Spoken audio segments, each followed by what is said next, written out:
As I lay in the ICU fighting for my life, I received a text from my mother.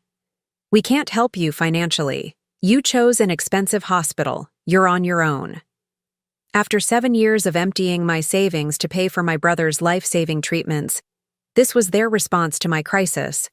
What they didn't know was that all those years I'd been supporting my brother, I'd been quietly building a second emergency fund that my family knew nothing about. By the time they realized what had happened, I was recovering in a beautiful apartment, in another state, while they scrambled to explain their betrayal to everyone who knew us. Before we jump back in, tell us where you're tuning in from, and if this story touches you, make sure you're subscribed. Because tomorrow, I've saved something extra special for you. I was always the responsible one in the family, the oldest. Of 3 siblings, I learned early to look after my younger brother Ethan and sister Natalie while our parents worked long hours at their small family restaurant. We weren't wealthy, but we had enough. A modest 3-bedroom house in the suburbs of Minneapolis, public school education, and the occasional family vacation to visit relatives in Chicago. "Sarah," my mother would say, "we're counting on you to set an example." And I did. I studied hard, earned scholarships, and became the first in our family to graduate from college with a business degree. While other 20-somethings were traveling or pursuing dream careers in expensive cities, I chose a stable accounting job at a mid-sized firm just 30 minutes from my parents' home. "Family comes first," my father would remind us at every holiday gathering, raising his glass in a toast that had become our family mantra. "Without each other, we have nothing." I believed those words with my whole heart. So when Ethan was diagnosed with a rare kidney disease at 24, just as he was finishing his associate's degree, I didn't hesitate to step up. The diagnosis came during a routine physical. Ethan had been feeling unusually tired for months, but we'd all attributed it to his busy schedule, working part-time while attending community college.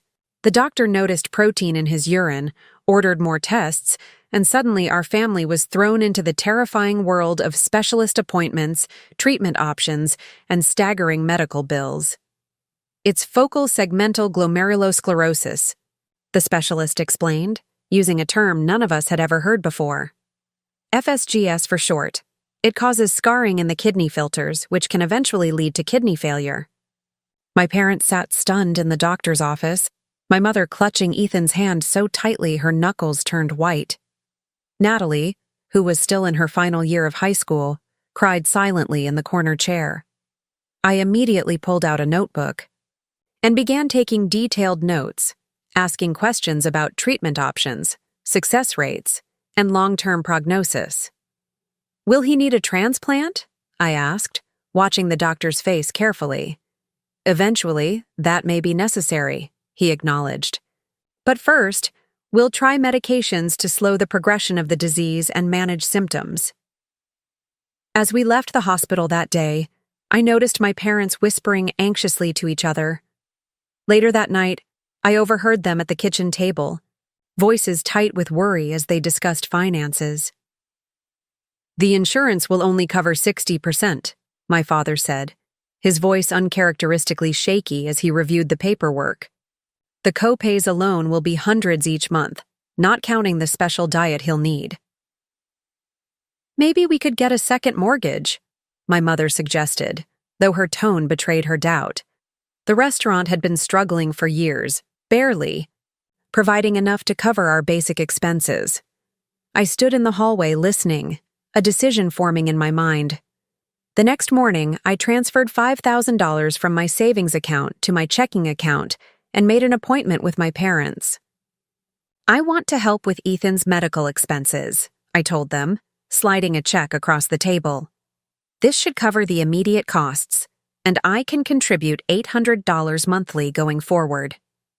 My mother's eyes filled with tears. "Sarah, we can't accept this. You've worked so hard for your savings. What's the point of saving if not for emergencies like this?" I countered. "Besides, my company just gave me a promotion. I can afford it." This wasn't entirely true. The promotion had come with only a modest raise, and $800 monthly would require significant sacrifices. But seeing the relief wash over my parents' faces, I knew I'd made the right decision. "You've always been our rock," my father said, embracing me. "We'll pay you back someday, I promise." What began as a temporary arrangement gradually became our new normal. Ethan's condition stabilized with treatment, but never improved enough to come off the expensive medications. The promised someday of repayment was never mentioned again, and I never brought it up. After all, this was my brother's health. How could I put a price on that? Meanwhile, I adjusted my lifestyle to accommodate the financial strain. While friends bought homes and took international vacations, I remained in my modest one-bedroom apartment, drove my 10-year-old car, and became an expert at finding free or low-cost entertainment options. The only luxury I allowed myself was continuing to build an emergency savings fund. Smaller contributions now, but regular ones. A financial advisor had once told me never to keep all my savings in one place, so I opened a separate account at a different bank, one that my family didn't know about. Just for true emergencies, I told myself, transferring a small amount each month, just in case. 3 years into Ethan's treatment, the disease progressed despite the medications. His kidney function declined to the point where transplant became the only viable long-term solution. I immediately volunteered to be tested as a donor. "Are you sure?" Natalie asked when I announced my decision at a family dinner. She had just graduated college and started her first job in Chicago. "It's major surgery, Sarah, and the recovery time." "I've already looked into it," I assured her, having researched everything from surgical risks to recovery timelines. "I can work remotely during recovery, and I have enough sick leave saved up." To everyone's relief, I was a match. The surgery was scheduled, and I added medical power of attorney paperwork to my growing file of important documents. Throughout the pre-surgical appointments, my parents focused entirely on Ethan, which I understood. He was, after all, the one facing a chronic illness. If they sometimes forgot to ask how I was feeling about donating an organ, well, that was understandable too. The transplant was successful. I recovered slowly but steadily, taking 6 weeks off work, 2 weeks longer than I'd planned, which meant 2 weeks of unpaid leave. My known savings took another hit, but I considered it worthwhile when I saw color returning to Ethan's cheeks, energy animating his movements again. "You saved my life," he told me, hugging me carefully to avoid hurting my still healing incision. "I'll never forget this, Sarah. Never." For a while, things improved. Ethan returned to school, determined to finish his degree now that he had a functioning kidney. The medical bills decreased, though they didn't disappear entirely. Anti-rejection medications would be a lifelong expense. I continued to help, though I reduced my monthly contribution to $500. Then, 4 years after the transplant, Ethan developed complications. His body was showing signs of rejecting the kidney, requiring a new regimen of expensive medications and frequent hospital stays. Once again, I increased my financial support, now sending $1,000 monthly to my parents to help cover the costs. "You're an angel," my mother would say, accepting the checks without question. "We couldn't manage without you." By this point, 7 years had passed since Ethan's initial diagnosis. I was 34 years old, still single, still living in the same apartment, still driving the same car, now 17 years old and increasingly unreliable. My visible savings had dwindled to less than $10,000, but my secret fund had grown to just over $40,000. Not enough for retirement, certainly, but enough to provide some security in an emergency. I never expected that emergency to arrive on an ordinary Tuesday morning as I walked from my car to my office building. The headache that had been bothering me for days suddenly intensified, my vision blurred, and the ground seemed to tilt beneath my feet. I remember reaching for my phone, pressing the emergency contact button, And then nothing until I woke up in the ICU 2 days later. You had a brain aneurysm, the neurosurgeon explained when I was finally lucid enough to understand. We performed emergency surgery. You're very lucky your colleague found you so quickly. Preparing and narrating this story took us a lot of time, so if you are enjoying it, subscribe to our channel. It means a lot to us. Now back to the story. As the fog of medication cleared, I began to process the seriousness of my condition. A subarachnoid hemorrhage, bleeding in the brain, that could have killed me. Would have killed me if I hadn't received immediate treatment. The surgeon explained the road ahead. Weeks in the hospital, months of rehabilitation, potential cognitive and physical therapy. What about work? I asked, immediately thinking of my financial obligations. How long will I be out? At least 3 months, he replied, his expression serious. Possibly longer. This isn't something you can rush, Ms. Reynolds. Your brain needs time to heal. 3 months without income. Even with my health insurance, the out-of-pocket maximum would deplete most of my visible savings. And then there were the ongoing expenses, rent, utilities, car payment, and of course Ethan's monthly support. When my parents finally arrived at the hospital that evening, their faces etched with worry, I felt a wave of relief. Finally, I wasn't facing a crisis alone. We would figure this out together, as a family. After all, hadn't my father always said, "Family comes first"? But as they stood awkwardly at the foot of my hospital bed, something in their demeanor made my heart sink. They asked about my condition, made appropriate noises of concern, but seemed distracted, uncomfortable. The thing is, my father finally said, clearing his throat, Ethan's having some issues with the kidney again. We've had to increase his medications, and there are some new treatments the doctor wants to try. I'm sorry to hear that, I said, genuinely concerned for my brother despite my own situation. Is he going to be okay? We hope so, with the right care, my mother replied, her hands twisting nervously in her lap. But it's expensive, Sarah. The new treatment protocol. It's not well covered by insurance. I waited, the silence stretching between us.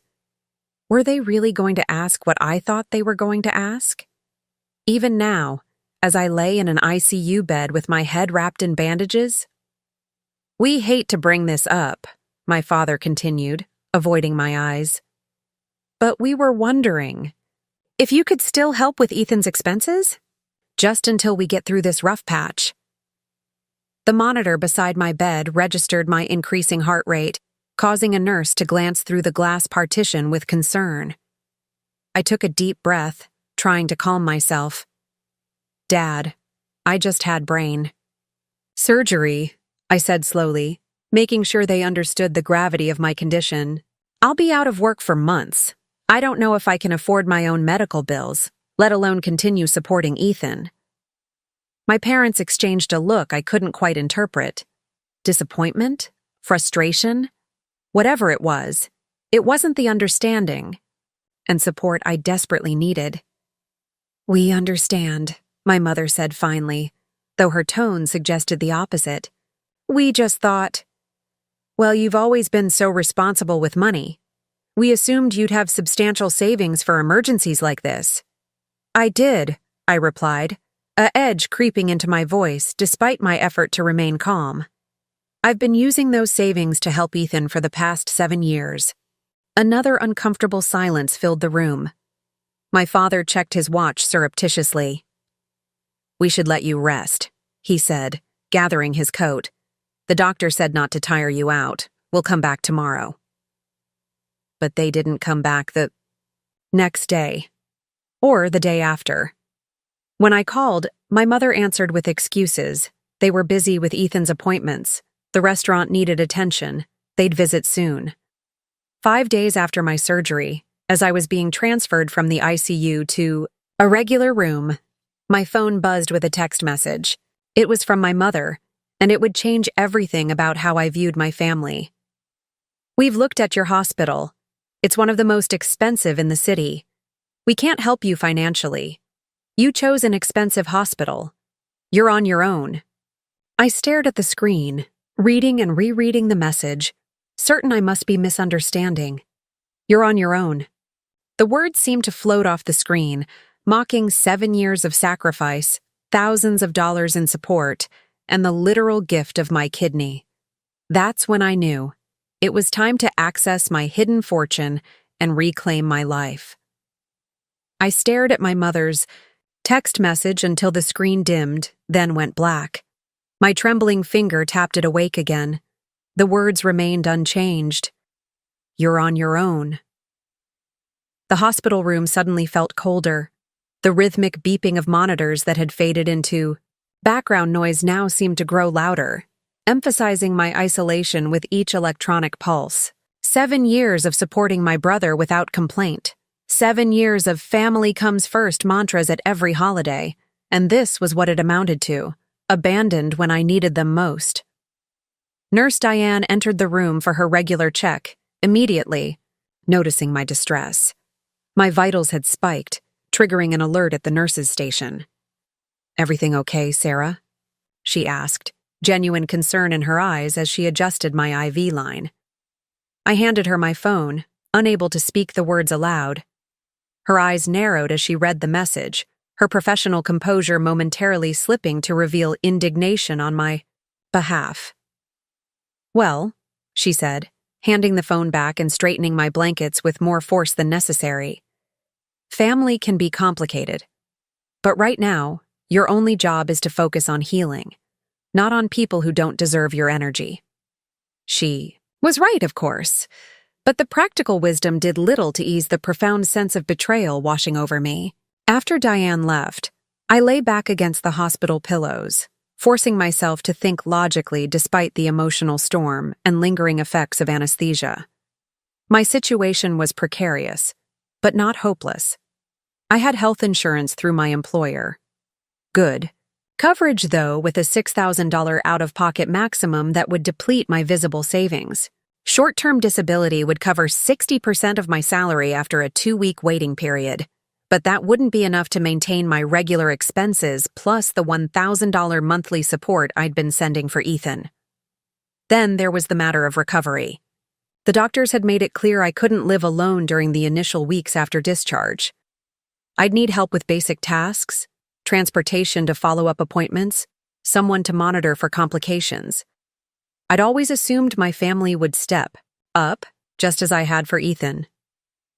A text alert interrupted my calculations. This one from my sister Natalie. "Heard about your situation. So sorry. Wish I could help, but just signed lease on new apartment and money's tight. Love you." No offer to visit, no mention of providing the care I would need. Just another digital abandonment wrapped in flimsy excuses.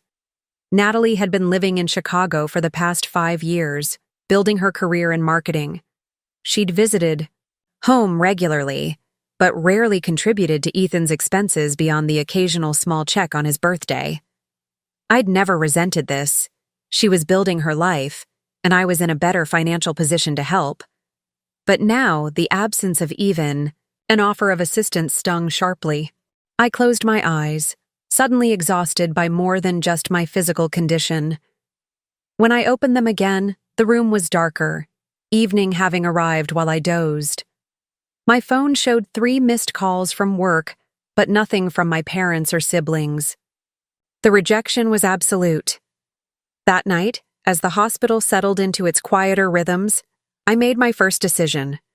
I would stop sending money for Ethan's treatments, effective immediately. The automatic transfer scheduled for the following week would be canceled.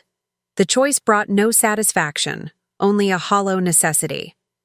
My second decision was harder, but equally clear. I could no longer count on the people who should have been my support system, which meant I needed to create a new one, quickly. With shaking hands, I opened the banking app on my phone, not my primary account, which was nearly depleted, but the secondary account at Regional Trust Bank, the one my family knew nothing about. The balance reflected years of disciplined saving, $43,182. 19. My hidden fortune, accumulated through small, consistent deposits and careful investing, even while supporting Ethan. It wasn't enough for long-term security, but it was enough to give me options now, when I most needed them. Morning rounds brought Dr. Patel, the neurosurgeon who had saved my life.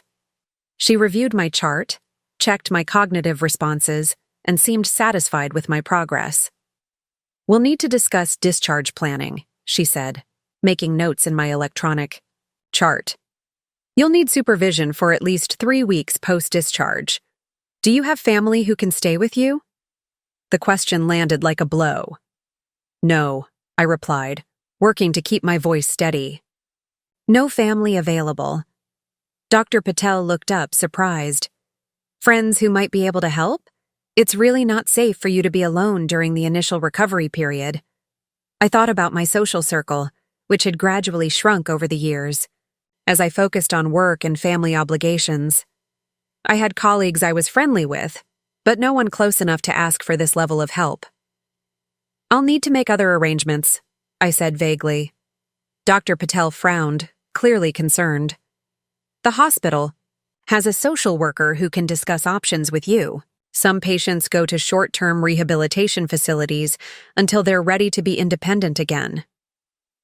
The idea of a rehabilitation facility depressed me, but I nodded agreement. "That would be helpful, thank you." After Dr. Patel left, I turned to my phone again, this time opening my contacts list. If family wouldn't help me, perhaps there were other connections I could rely on. I scrolled past names of colleagues and acquaintances until I reached Valerie Gardner. We'd been close friends in college, even roommates for 2 years, before life and geography gradually separated us. The last I'd heard, Val had moved to Phoenix after her divorce 3 years ago. We still exchanged birthday texts and occasional social media comments, but hadn't had a real conversation in at least a year. Yet Val had always been the person I'd trust with anything. Before my family's betrayal crushed my ability to trust at all. Before I could reconsider, I pressed the call button. To my surprise, she answered on the second ring. "Sarah, is everything okay? You never call in the middle of a workday." The sound of her familiar voice, genuinely concerned without even knowing the situation, broke something inside me. For the first time since waking up in the ICU, I allowed myself to cry. "No," I managed between sobs. "Everything's not okay." In halting sentences, I explained my situation. The aneurysm, the surgery, my family's abandonment.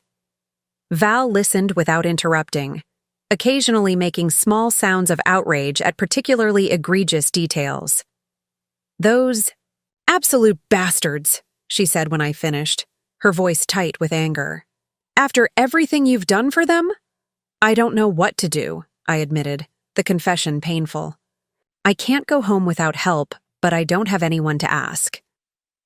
There was a pause, and I could almost see Val's expression as she processed everything I'd shared. "Yes, you do," she said finally, her tone shifting from anger to determination. "You have me." "Val, you're in Phoenix. I couldn't ask." "You're not asking. I'm offering. Actually, no, I'm insisting." The firmness in her voice brooked no argument. "I work remotely now, so I can do my job from anywhere. I have plenty of vacation time saved, too. But your life, your apartment?" "My lease is month to month. And frankly, I've been thinking about a change anyway. Sarah, this isn't even a question. You were there for me during my divorce when I couldn't even get out of bed some days. Now I'm going to be there for you." The relief that washed over me was so profound it felt physical, like cool water on a burn. For the first time since reading my mother's text, I felt a flicker of hope. "I don't even know what to say," I managed. "Say you'll let me help you figure this out. We'll make a plan, just like we used to for finals week. Remember our color-coded study schedules?" I laughed, despite everything. remembering the elaborate planning systems we'd created in college. How could I forget? You had 15 different highlighters. And you had the multicolored sticky notes, she countered, and for a moment, it was as if the years between us dissolved. The conversation that followed was practical and grounding. Val would fly to Minneapolis in 3 days, in time to help coordinate my discharge. She'd stay in my apartment initially, helping me navigate the first critical weeks of recovery.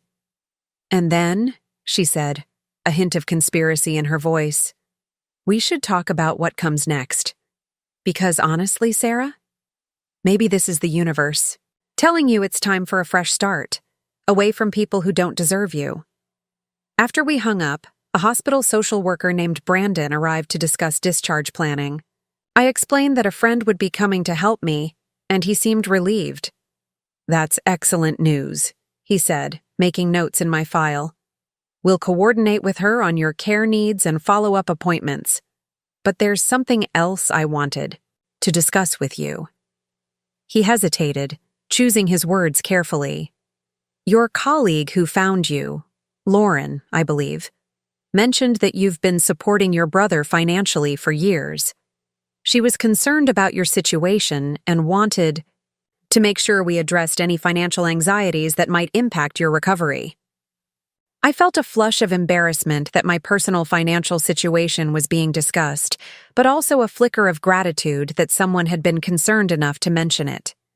It's a complicated situation, I acknowledged. Brandon nodded understandingly. Recovery is about more than physical healing. Financial stress can significantly impact health outcomes. There are resources available that might help: assistance programs, medical bill negotiation services, even legal aid if you're facing employment issues due to your condition. For the next hour, Brandon outlined options I hadn't known existed. By the time he left, I had a folder of information and, more importantly, a growing sense that I wasn't as alone as my family had made me feel. That evening, I opened my laptop with newfound determination. First, I wrote an email to my company's HR department, formally requesting my short-term disability benefits and inquiring about the possibility of working remotely during my recovery period. Then I logged into my banking app again and made a significant decision. I transferred $20,000 from my secret account to a new account at a different bank entirely, creating a further layer of security that my family couldn't possibly discover. As I completed the transfer, my phone buzzed with a text. I tensed, expecting another dismissive message from my family. Instead, it was Val. Just booked my flight, arriving Thursday at 2 p.m. We'll get through this together, just like we got through Professor Wilson's impossible statistics class. Love you. For the first time since awakening in the ICU, I felt something beyond betrayal and uncertainty. It wasn't quite hope yet, but perhaps its precursor. Possibility. My family had abandoned me, but perhaps that abandonment was also liberation. From obligation, from one-sided sacrifice, from relationships that took but never gave. As I drifted toward sleep that night, my mother's cruel words, "You're on your own," echoed in my mind. But now they felt less like a sentence and more like a starting point. Yes, I was on my own.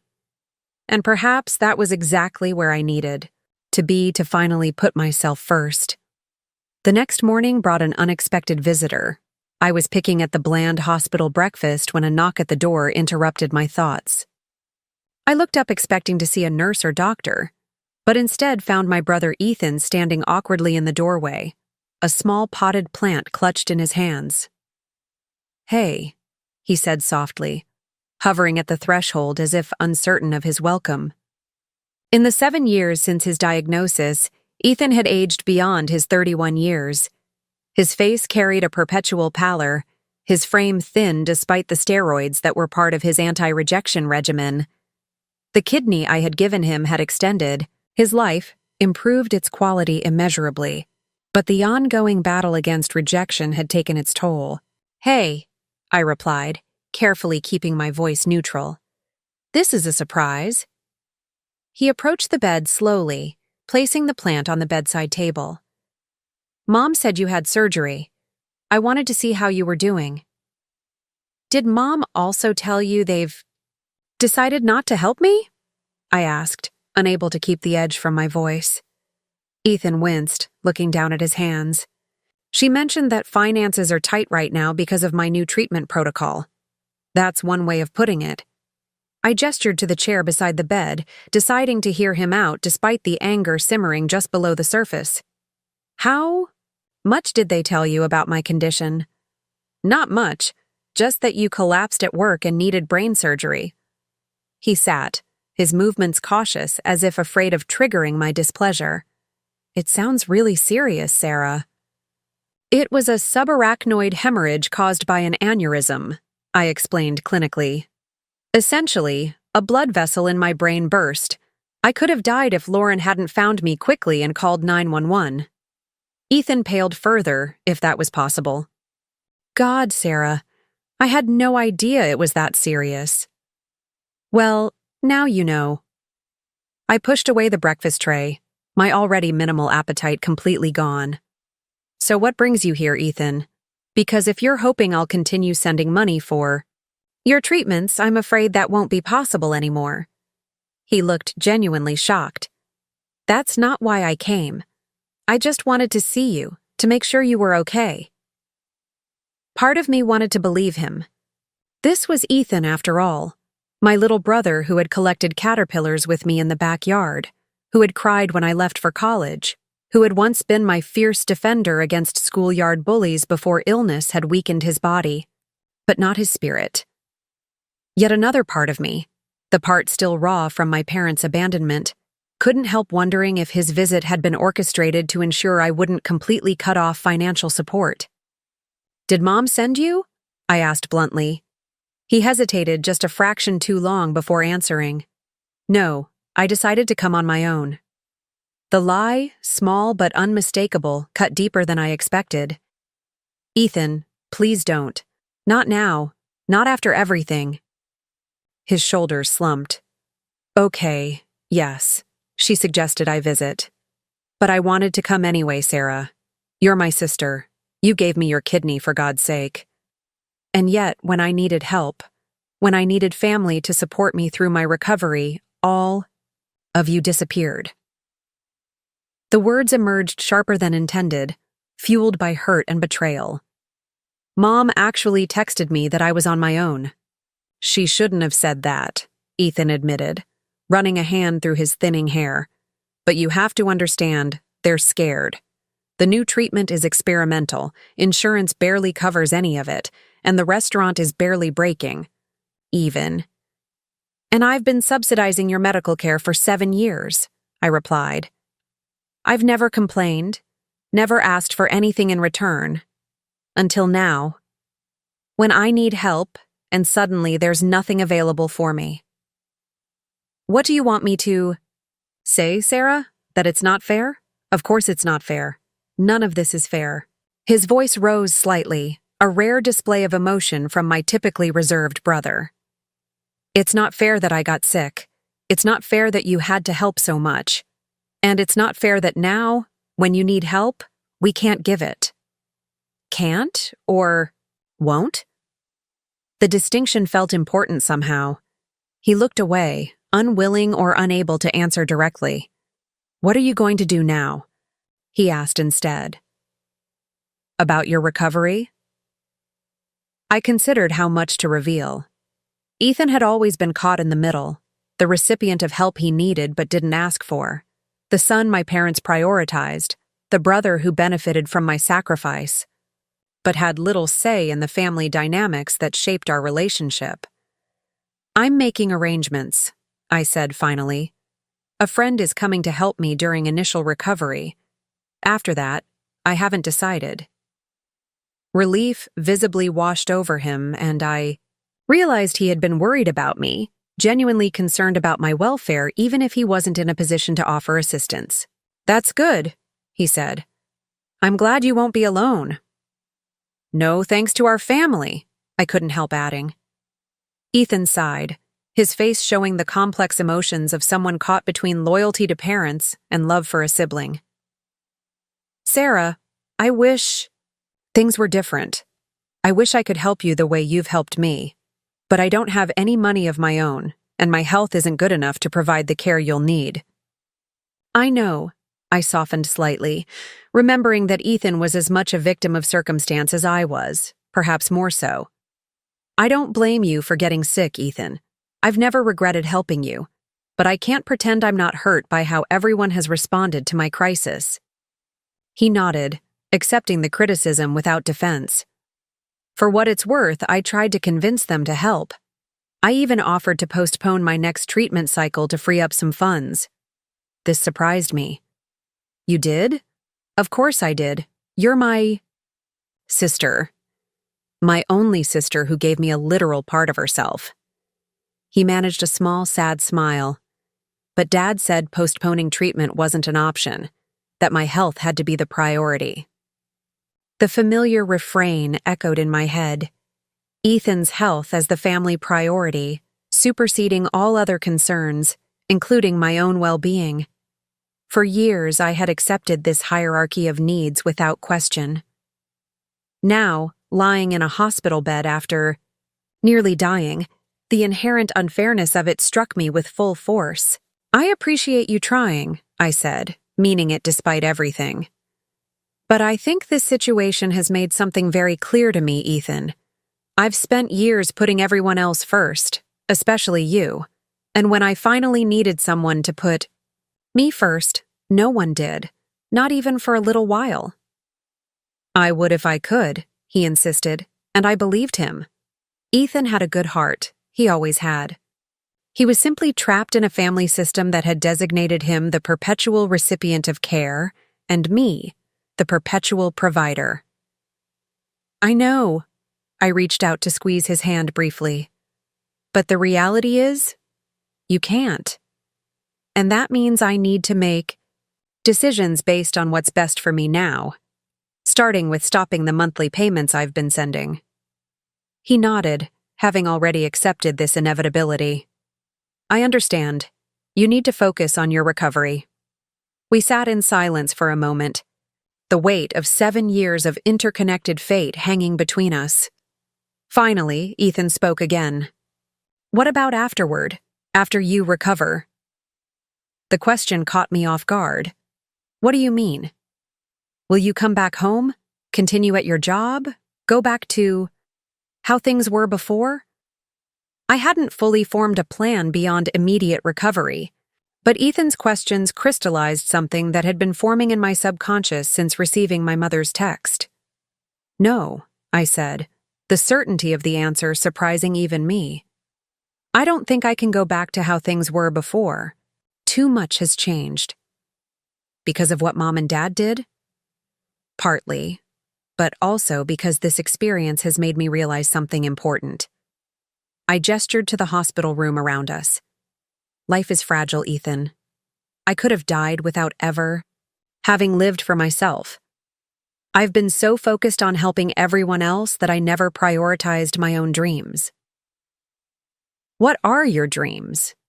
he asked quietly, and the simple question nearly broke me because I realized no one in my family had ever asked me that before.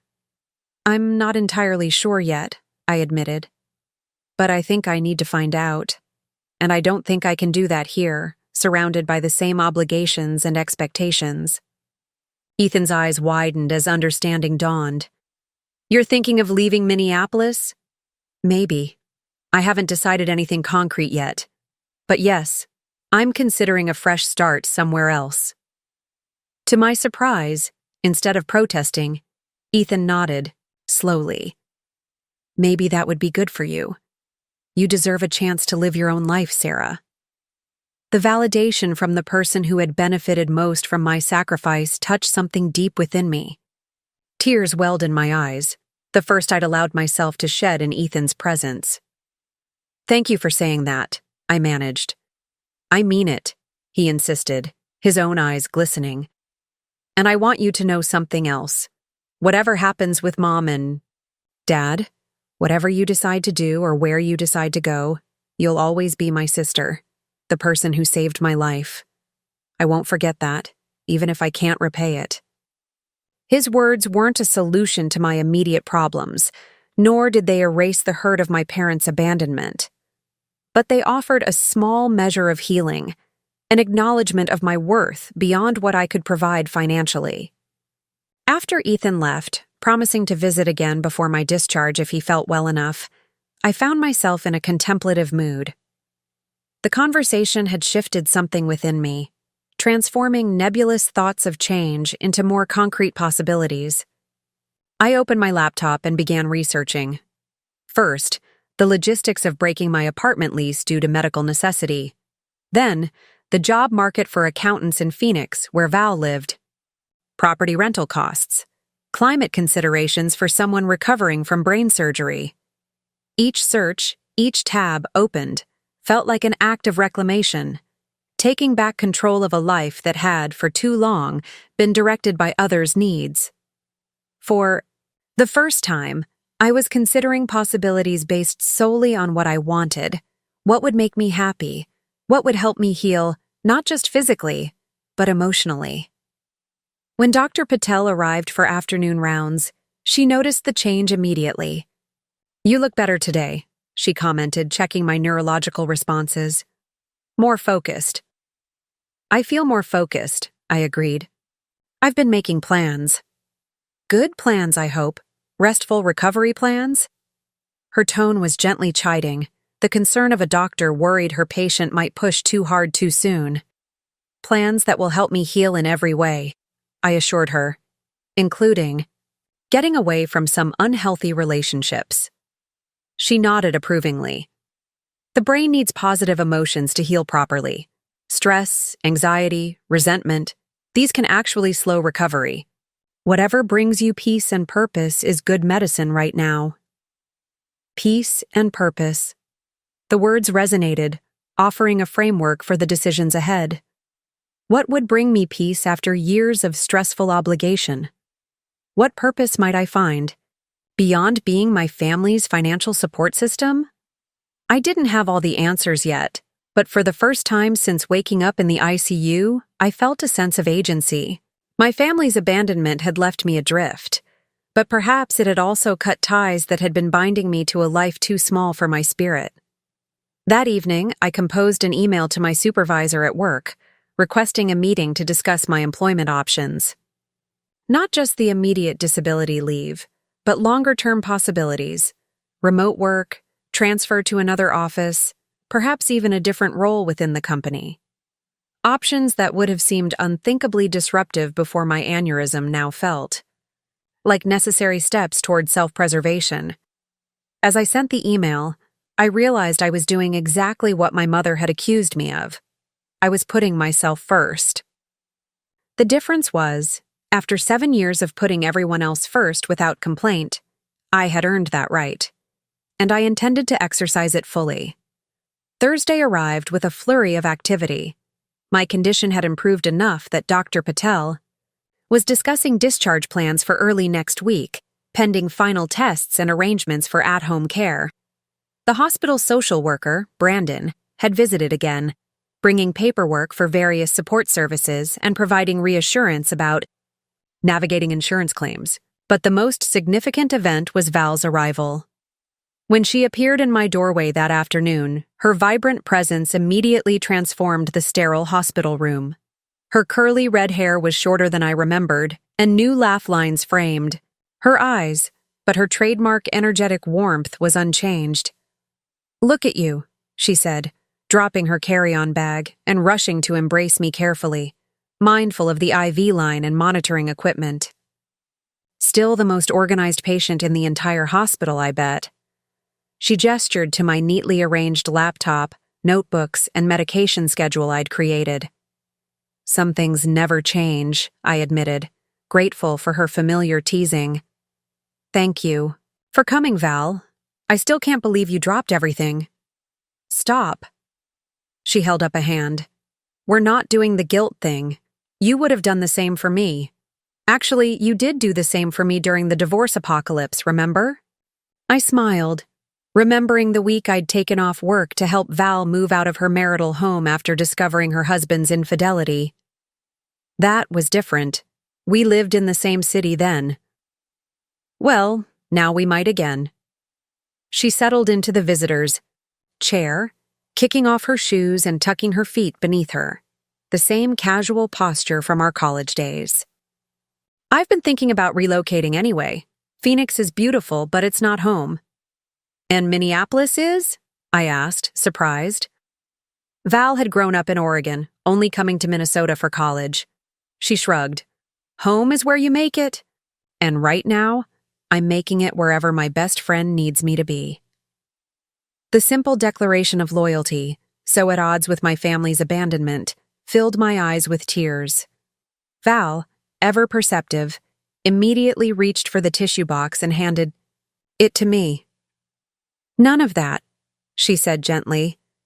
We've got too much planning to do for weepy reunions. Now, tell me everything the doctors have said about your recovery needs. For the next hour, we discussed practical matters, medication schedules, follow-up appointments, physical restrictions during recovery. Val took detailed notes, occasionally interrupting with clarifying questions or suggestions. I've been looking at your apartment online, she said, consulting her phone. 3rd floor, no elevator. That's not going to work initially. Stairs will be off limits for at least the first couple weeks, right? I nodded, having already recognized this challenge. The social worker suggested short-term rental options with better accessibility.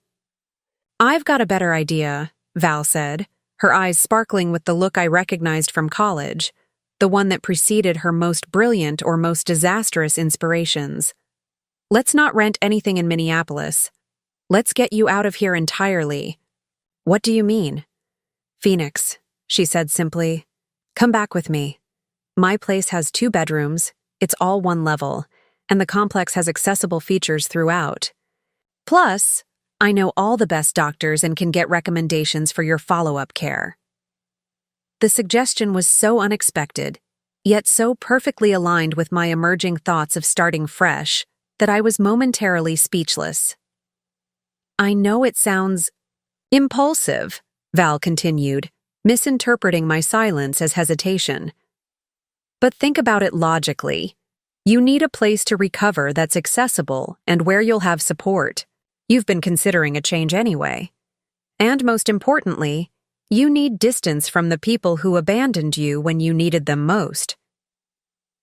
I can't just leave, I protested weakly, though the idea had already taken root in my imagination.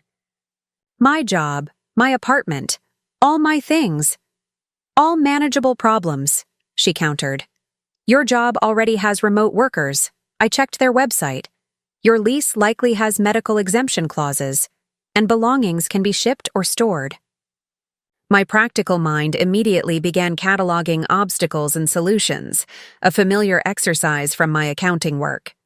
What about my follow-up care, insurance networks? You have national coverage through your company plan, Val reminded me.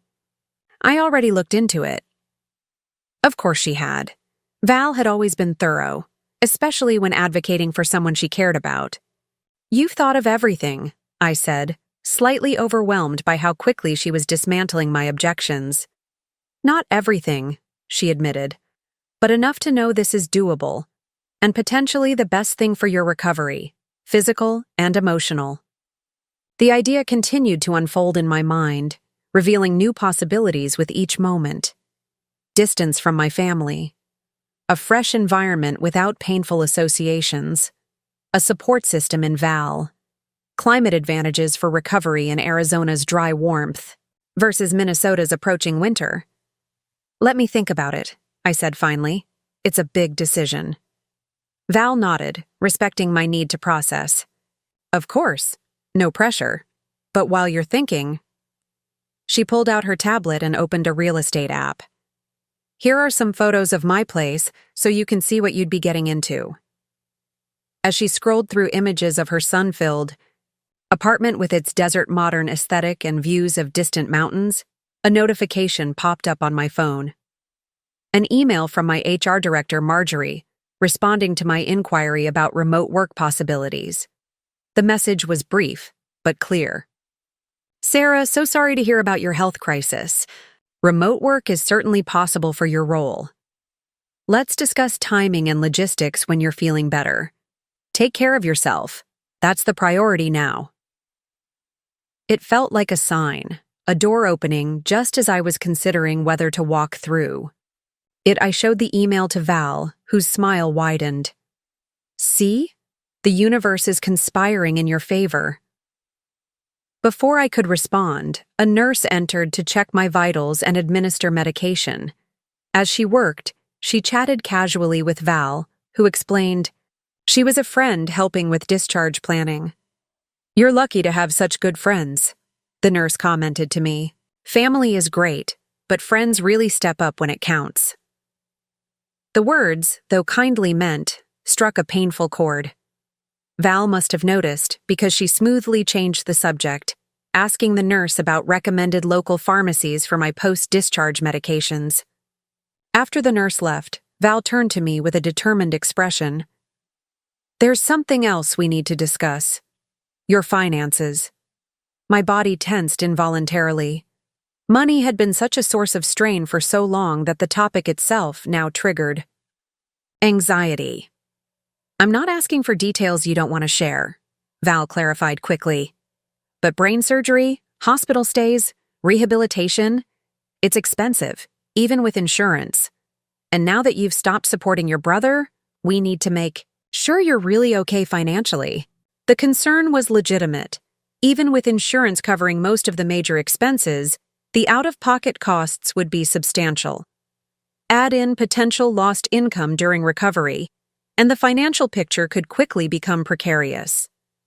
I have savings, I said carefully, not just what my family knew about. I've been maintaining a separate emergency fund for years. Val's eyebrows rose. Smart. How much are we talking about? About 40,000, I admitted. It's not a fortune, but it's enough to get through this crisis and potentially fund a fresh start. 40,000 is impressive, considering what you've been sending home all these years, Val said, visibly relieved. That definitely gives you options. Just then, my phone rang, my parents' number appearing on the screen. I stared at it, my heart rate accelerating enough that the monitor beside me registered the change. Val noticed my reaction. You don't have to answer that. No, I think I should. I took a steadying breath and accepted the call, putting it on speaker so Val could hear. Hello? Sarah, it's Mom. Her voice sounded strained, lacking its usual authority. How are you feeling? The casual concern, as if she hadn't essentially abandoned me via text message days earlier, was breathtaking in its audacity. I'm recovering, I replied, keeping my tone neutral. The doctors are pleased with my progress. That's good, that's good. An awkward pause followed. Listen, your father and I have been talking. We feel terrible about how things have been handled. Val made a derisive face across from me, mouthing what looked like, they should feel terrible. I suppressed a smile despite the tension. Do you? I asked, not making it easier for her. Of course we do, Sarah. You're our daughter. We care about you deeply. The words sounded rehearsed, lacking genuine emotion. I waited, suspecting there was more to this sudden outreach. The thing is, she continued when I didn't respond. Ethan's specialist called yesterday. The new treatment protocol isn't working as well as they'd hoped. They're recommending a more aggressive approach, but it's going to be significantly more expensive. And there it was, the real reason for the call. Not concern for my health, but concern for their financial pipeline. I'm sorry to hear that, I said, meaning it despite everything. Ethan's health struggles were real and deserved compassion. I hope they can find an effective treatment. Yes, well, my mother continued, her voice taking on the cajoling tone she used when asking for favors.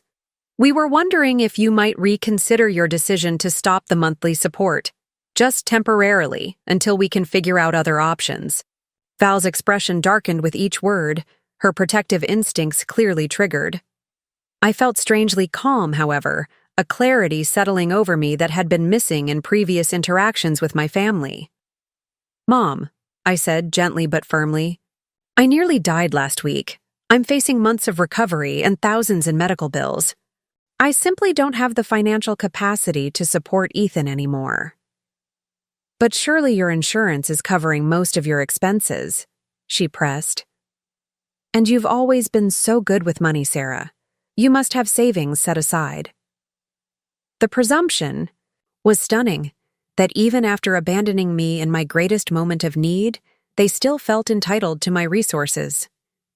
"My insurance has an out-of-pocket maximum of $6,000, I explained, as if to a client who didn't understand financial realities. "Yes, I have savings. That savings is now earmarked for my recovery and rehabilitation.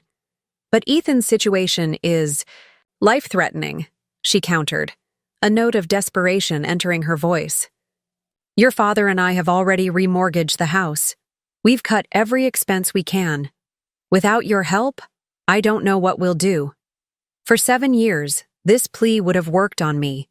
The implicit guilt trip, the reminder of Ethan's precarious health, the suggestion that without my help, terrible consequences would follow. But something had fundamentally shifted within me. "I understand you're in a difficult position," I said, maintaining my composure.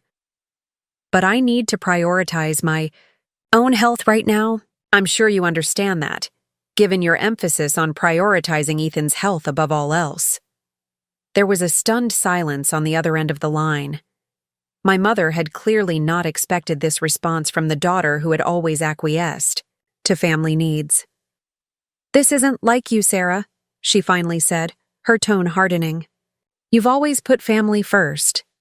"Yes, I have," I agreed. "For 7 years, I've put everyone else's needs before my own. Now I'm putting myself first, just as you all are putting yourselves first." "That's not fair," she protested. "We don't have any choice. Neither do I, Mom." I cut her off gently but definitively. "I'm sorry, but my decision stands. I hope you can find another solution for Ethan's treatment." After a tense goodbye, I ended the call and looked up to find Val watching me with open admiration. "That," she said slowly, "was the most impressively calm boundary setting I have ever witnessed." Despite everything, I laughed. It didn't feel calm inside. My heart is racing. "Whim, but you did it," she pointed out. "You stood your ground. And you know what? The world didn't end." She was right. I had finally prioritized my own needs, declined to rescue my family from financial difficulty, and somehow the sky remained firmly in place. It was a small revelation, but a profound one. "I think I want to go to Phoenix," I said suddenly, the decision crystallizing in that moment of newfound strength. "I need a fresh start, away from all of this." Val's face lit. Really? You're sure?" "Yes," I confirmed, feeling more certain with each passing second. "It's time to rebuild my life on my terms, and I think I need to be somewhere new to do that effectively." "Then let's make it happen," she declared, already pulling out her notebook to start a fresh planning page. Operation Phoenix Rising is officially underway.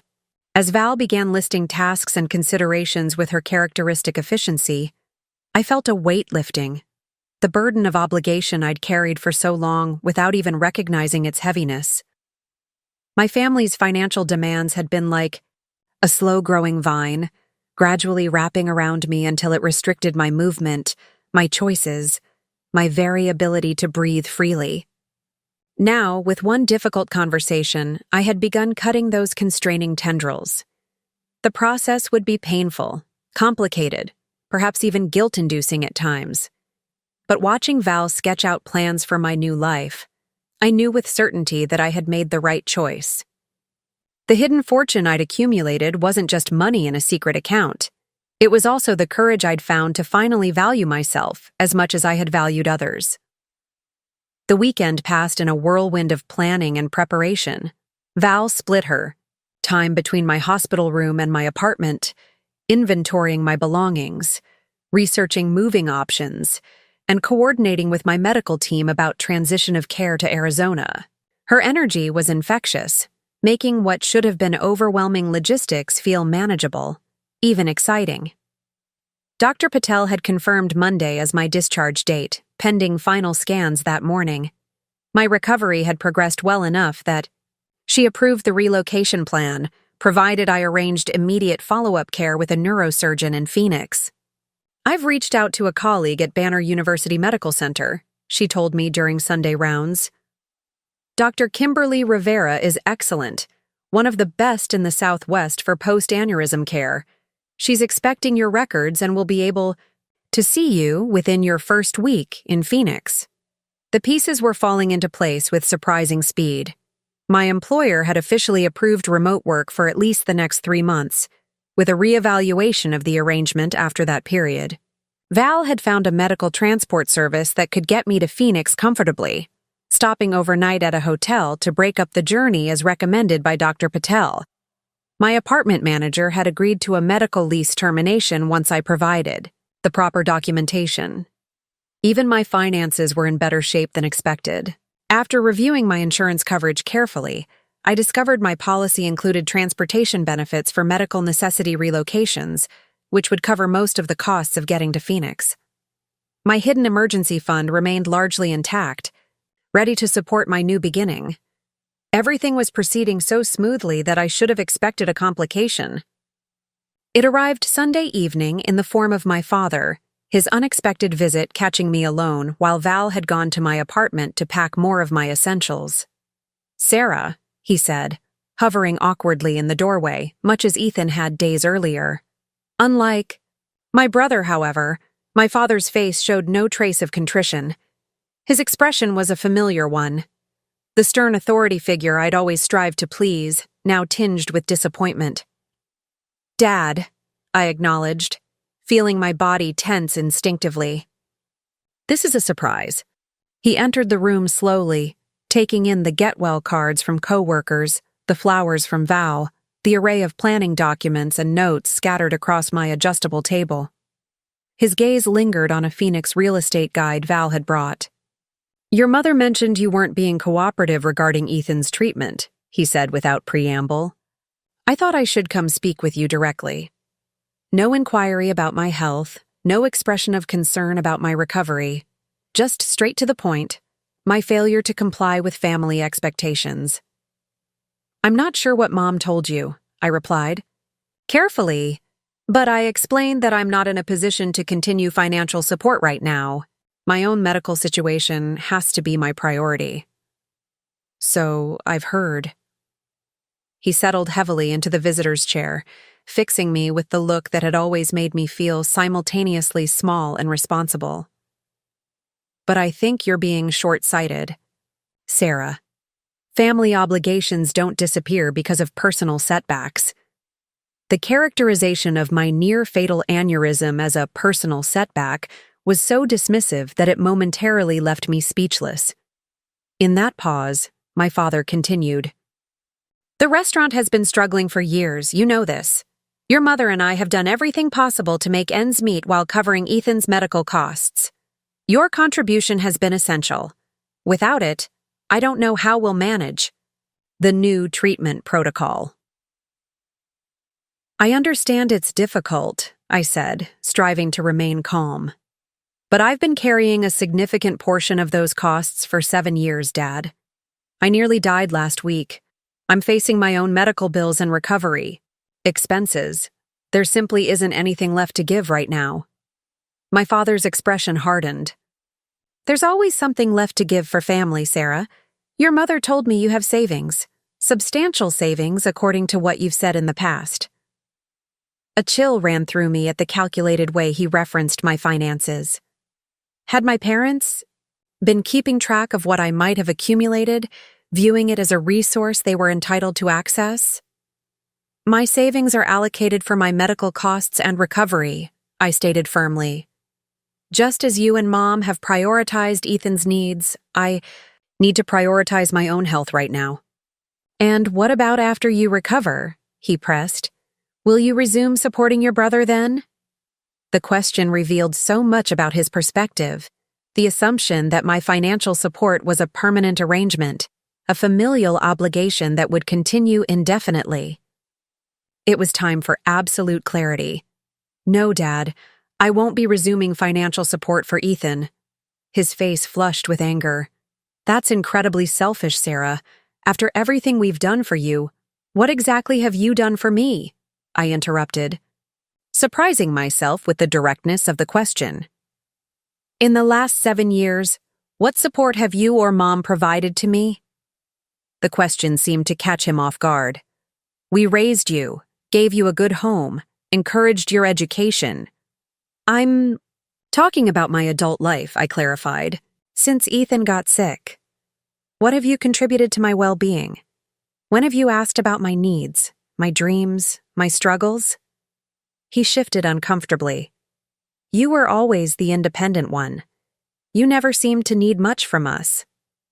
Everyone needs support sometimes, Dad. When I was lying in the ICU after emergency brain surgery, I needed my family. And Mom texted to tell me I was on my own. Your mother was upset, he defended weakly. Worried about Ethan's situation. She didn't mean it the way it sounded.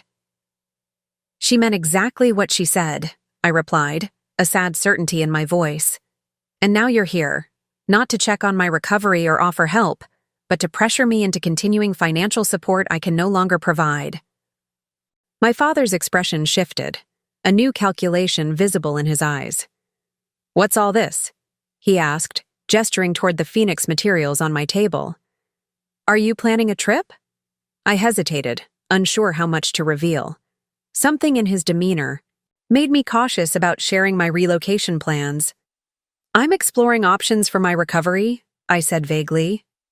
He picked up one of the rental listings Val had printed out, his frown deepening. These look like apartment listings, in Arizona. They are. You're moving. His voice sharpened with surprise and what sounded like anger. To Arizona? Without discussing it with your family? I'm considering relocating for my recovery, yes, I confirmed, keeping my tone measured despite the rising tension. The climate will be better for my healing, and I have a close friend there who can provide support. This is preposterous, he declared, setting the paper down with enough force that it skidded across the table. You have responsibilities here, Sarah. A job, an apartment, family obligations. My job has approved remote work. My apartment lease is being terminated for medical reasons. And as for family obligations, I paused, carefully choosing my next words. I believe I've fulfilled those many times over through 7 years of financial support and a kidney donation. My father stood abruptly, his expression thunderous. This isn't like you, Sarah. You've always been the responsible one, the one we could count on. Now, when your brother needs you most, you're planning to run away to Arizona? The characterization stung, but I recognized it for what it was. Manipulation designed to trigger my lifelong sense of duty and responsibility. I'm not running away, I said firmly. I'm making a necessary choice for my health and well-being, just as you and Mom have always made choices that prioritized Ethan's health. That's different, he insisted. Ethan could die without proper treatment. And I nearly did die last week, I countered, yet none of you seemed particularly concerned about that. We stared at each other across a divide that felt unbridgeable. In my father's eyes, I saw something I'd never noticed before. Not love or concern for his eldest child, but assessment of a resource that was slipping from his grasp. If you do this, he said finally, his voice low and controlled, if you abandon your brother in his time of need, don't expect to be welcomed back when you change your mind. The threat hung in the air between us, a severing of family ties. Presented as my choice, rather than his.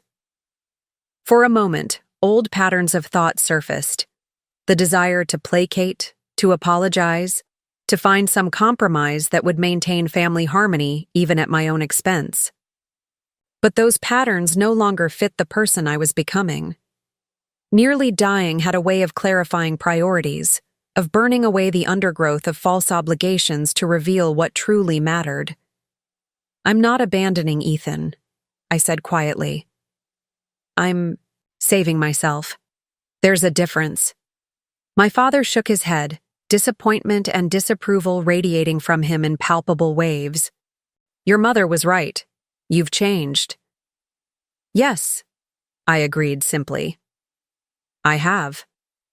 He turned to leave, pausing at the doorway. "Think carefully about what you're doing, Sarah. Family is forever. Once those bonds are broken, they can't easily be repaired." After he left, I sat in silence, processing the confrontation. The emotional weight of my father's disappointment and implied rejection was heavy, tapping into years of conditioning that had taught me my worth was measured by my usefulness to the family. Yet alongside the hurt was a growing sense of liberation. My father's visit had revealed with perfect clarity the transactional nature of my family's love, conditional upon my continued financial support, disappearing the moment I prioritized my own needs. Val found me in this contemplative state when she returned an hour later, arms laden with items from my apartment. "You okay?" she asked immediately, setting down her bags and studying my face with concern. "You look like you've been through the ringer." "My father stopped by," I explained. Her eyebrows shot up. "Let me guess, not to deliver flowers and well wishes? To pressure me about continuing to support Ethan, and to express his disapproval about the Phoenix plan." Val's expression darkened. How did he even know about Phoenix? "Saw the materials on the table. He wasn't pleased." "I bet he wasn't," she muttered, dropping into the chair my father had vacated. "What did you tell him?" "The truth, that I'm prioritizing my health and making decisions based on what's best for me now." "Good for you," she said fiercely. "How did he take it?" I hesitated, the pain of his parting words still fresh. "Not well. He essentially said if I go through with this, I shouldn't expect to be welcomed back into the family." Val's eyes widened, in disbelief. "He threatened to disown you? For moving to Phoenix to recover from brain surgery? That's insane, Sarah." "It's their way of maintaining control," I realized, speaking the insight aloud as it formed. "They're losing their financial support system and they're panicking." Val reached for my hand, squeezing it supportively. "You know this just confirms you're making the right decision, right? Healthy families don't behave this way." She was right, of course. My father's visit, rather than making me question my plans, had cemented my resolve to create distance and establish a new life beyond their influence. "It does make things more complicated emotionally," I admitted. "Despite everything, they're still my family. I wasn't planning to cut ties completely." "And you don't have to," Val assured me. "You're creating healthy boundaries, not burning bridges. They're the ones threatening to cut ties if you don't comply with their demands." I nodded, finding comfort in the clarity of her perspective. "It still hurts." "Of course it does," she acknowledged gently. "You're grieving the family you thought you had, the one that would support you unconditionally, the way you supported them. It's a profound loss." Her understanding broke something open inside me, releasing tears I'd been holding back throughout my father's visit. Val simply held my hand, allowing me the space to process my grief without trying to minimize or fix it. When the tears finally subsided, I felt different, lighter somehow, as if crying had released not just sadness, but the last vestiges of guilt about my decision. "Thank you," I said simply. Val smiled. "What are friends for?" "Now, are we still On for Operation Phoenix Rising, or did your dad's visit change your mind? I thought about my father's threat, my mother's dismissal, the years of one-sided support, and the freedom waiting for me in Arizona. The decision was clearer than ever. We're definitely still on, I confirmed. In fact, let's accelerate the timeline if possible. I want to leave Minneapolis as soon as I'm discharged. Val grinned, her expression both proud and conspiratorial. That's my girl. Now, let's talk about what furniture you want to keep and what we should sell. As we dove into practical planning, I realized that my father's visit, intended to pressure me into maintaining the status quo, had instead become the catalyst for my complete break from old patterns. Sometimes the clearest path forward only becomes visible when someone tries to block your way. The hidden fortune that would fund my fresh start wasn't just financial, it was the courage to choose myself, even when that choice came with painful consequences. Monday morning arrived with a mix of anticipation and anxiety. My final brain scans were scheduled for 9 a.m., with discharge pending favorable results. Val had already transformed my apartment into a logistical command center, sorting my belongings into categories: ship to Phoenix, donate, sell, or discard. She'd enlisted 2 colleagues from her remote job to help with the heavy lifting, promising them dinner and eternal gratitude in return. Everything was proceeding according to plan until a nurse arrived with unexpected news. "You have visitors," she announced, her expression carefully neutral. "Your mother and brother are in the waiting area. Should I send them in?" My heart rate spiked, triggering a small alarm on the monitoring equipment. After my father's confrontational visit yesterday, I wasn't eager for another emotional challenge just hours before discharge.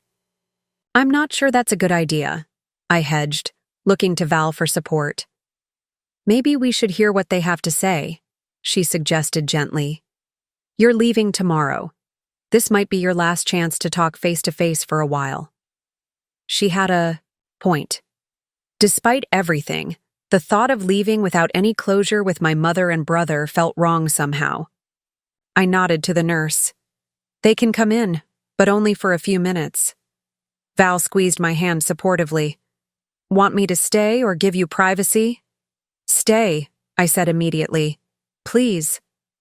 My mother entered first, her posture stiff with what I recognized as suppressed anxiety. Ethan followed, moving slowly, his complexion paler than during his previous visit. The physical contrast between them was striking, my mother's calculated composure versus my brother's genuine fragility. "Sarah," my mother began, her voice carefully modulated. "We heard you're being discharged today. That's wonderful news." "Yes," I confirmed, watching her closely. "The doctors are pleased with my recovery so far." An awkward silence followed as my mother glanced at Val, clearly hesitant to speak freely in front of a witness. Val merely smiled pleasantly, making no move to leave. "Your father told us about your plans," my mother finally continued. "Moving to Arizona seems very sudden, very extreme." "It's not extreme," I countered calmly. "It's a medically sound decision. My doctors have approved it, and I've already arranged for continuing care in Phoenix." "But so far away from family?" she pressed. "When you're still recovering from a serious condition?" The concern might have seemed genuine if not for what had preceded it. The abandonment, the financial demands, my father's ultimatum. "I'll have support," I assured her, gesturing toward Val. "And the climate will be better for my recovery than a Minnesota winter." My mother's expression tightened, almost imperceptibly. "Sarah, I think you're making a rash decision while emotionally vulnerable. Brain injuries can affect judgment." "I don't have a brain injury," I interrupted, feeling my patience wearing thin. "I had a subarachnoid hemorrhage that was successfully treated. My cognitive functions are completely intact as my doctors will confirm." "Even so," she persisted, "major life decisions should be postponed until you're fully recovered. Why not stay here? Let us help you through the initial recovery period. and then reassess in a few months. The offer might have tempted me once. The possibility of reconciliation, of family support, of maintaining connections despite our differences. But the qualifier, "let us help you," rang hollow after her text message declaring I was on my own.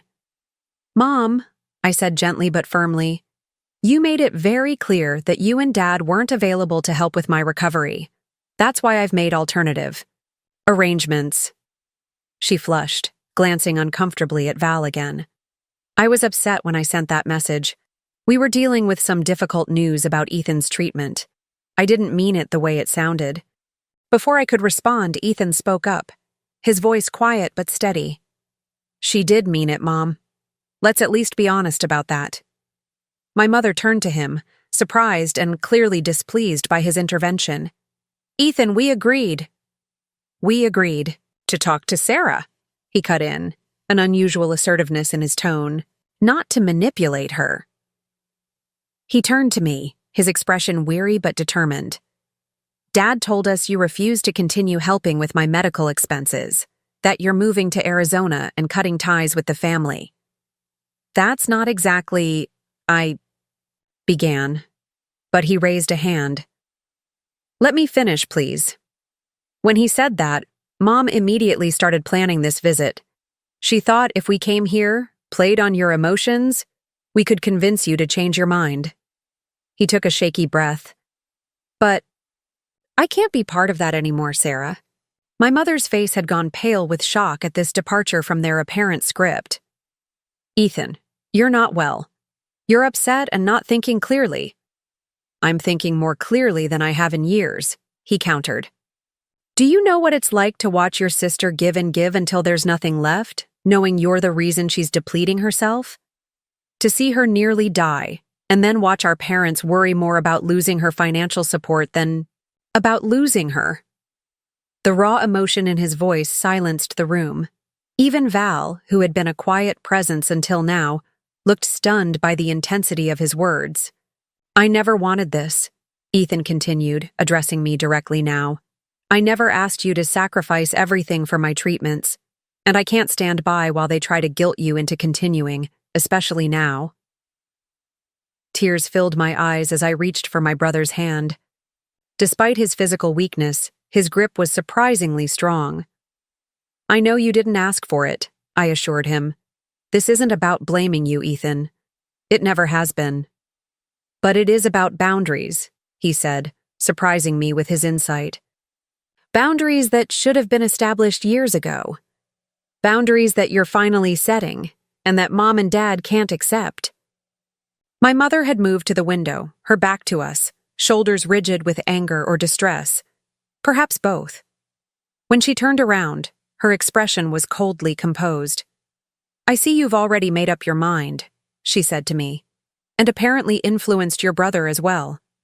She gathered her purse, movements precise and controlled. "If you're determined to abandon your family obligations, Sarah, there's nothing more to discuss."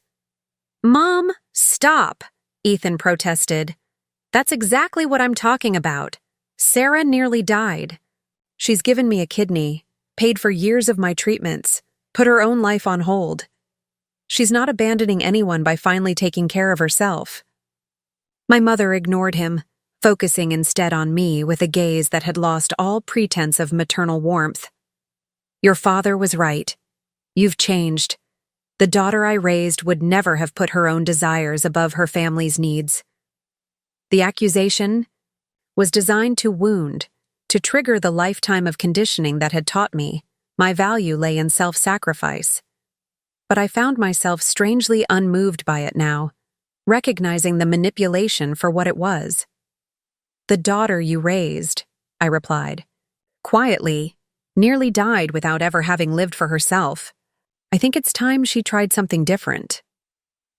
My mother's lips thinned into a hard line.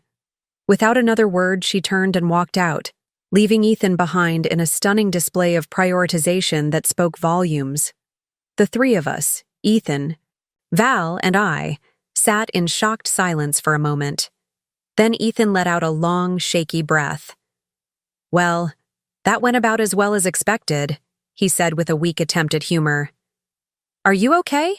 I asked, concerned about the toll this confrontation might take on his already compromised health. He nodded. Better than I have been in a long time, actually. Standing up to Mom was overdue. She's going to be furious with you, I warned. Probably, he agreed. But I couldn't let her ambush you like that. Not after everything you've done for me. He paused, gathering his thoughts. I want you to know something, Sarah. I support your decision to move, to start fresh, to finally put yourself first. The simple declaration of support, coming from the person who had benefited most from my sacrifices, felt like absolution. Thank you, I managed, my voice thick with emotion. That means more than you know. Val, who had remained respectfully silent during the family drama, finally spoke. Your brother is welcome to visit us in Phoenix any time, just saying. Ethan smiled at her gratefully. I might take you up on that, health permitting. A nurse appeared in the doorway, clipboard in hand. Ms. Reynolds, they're ready for your final scans now.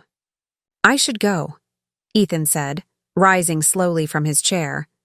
Let you prepare for your tests. I held onto his hand, reluctant to let him leave after such a momentous conversation. What will you do now, with Mom and Dad? He shrugged, a gesture that carried both resignation and newfound determination. Live my life as best I can. Try to take more control of my own situation instead of letting them manage everything. Maybe look into patient assistance programs for the medications. Stay in touch? I asked, hating how uncertain my voice sounded. Absolutely, he promised. This isn't goodbye, Sarah. It's just a new chapter. For both of us. After. A careful hug that accounted for both my surgical site and his general fragility, Ethan left, walking slowly but with a straighter posture than I'd seen in years. Val watched him go with obvious admiration. I like your brother, she declared. That took serious guts. What he just did.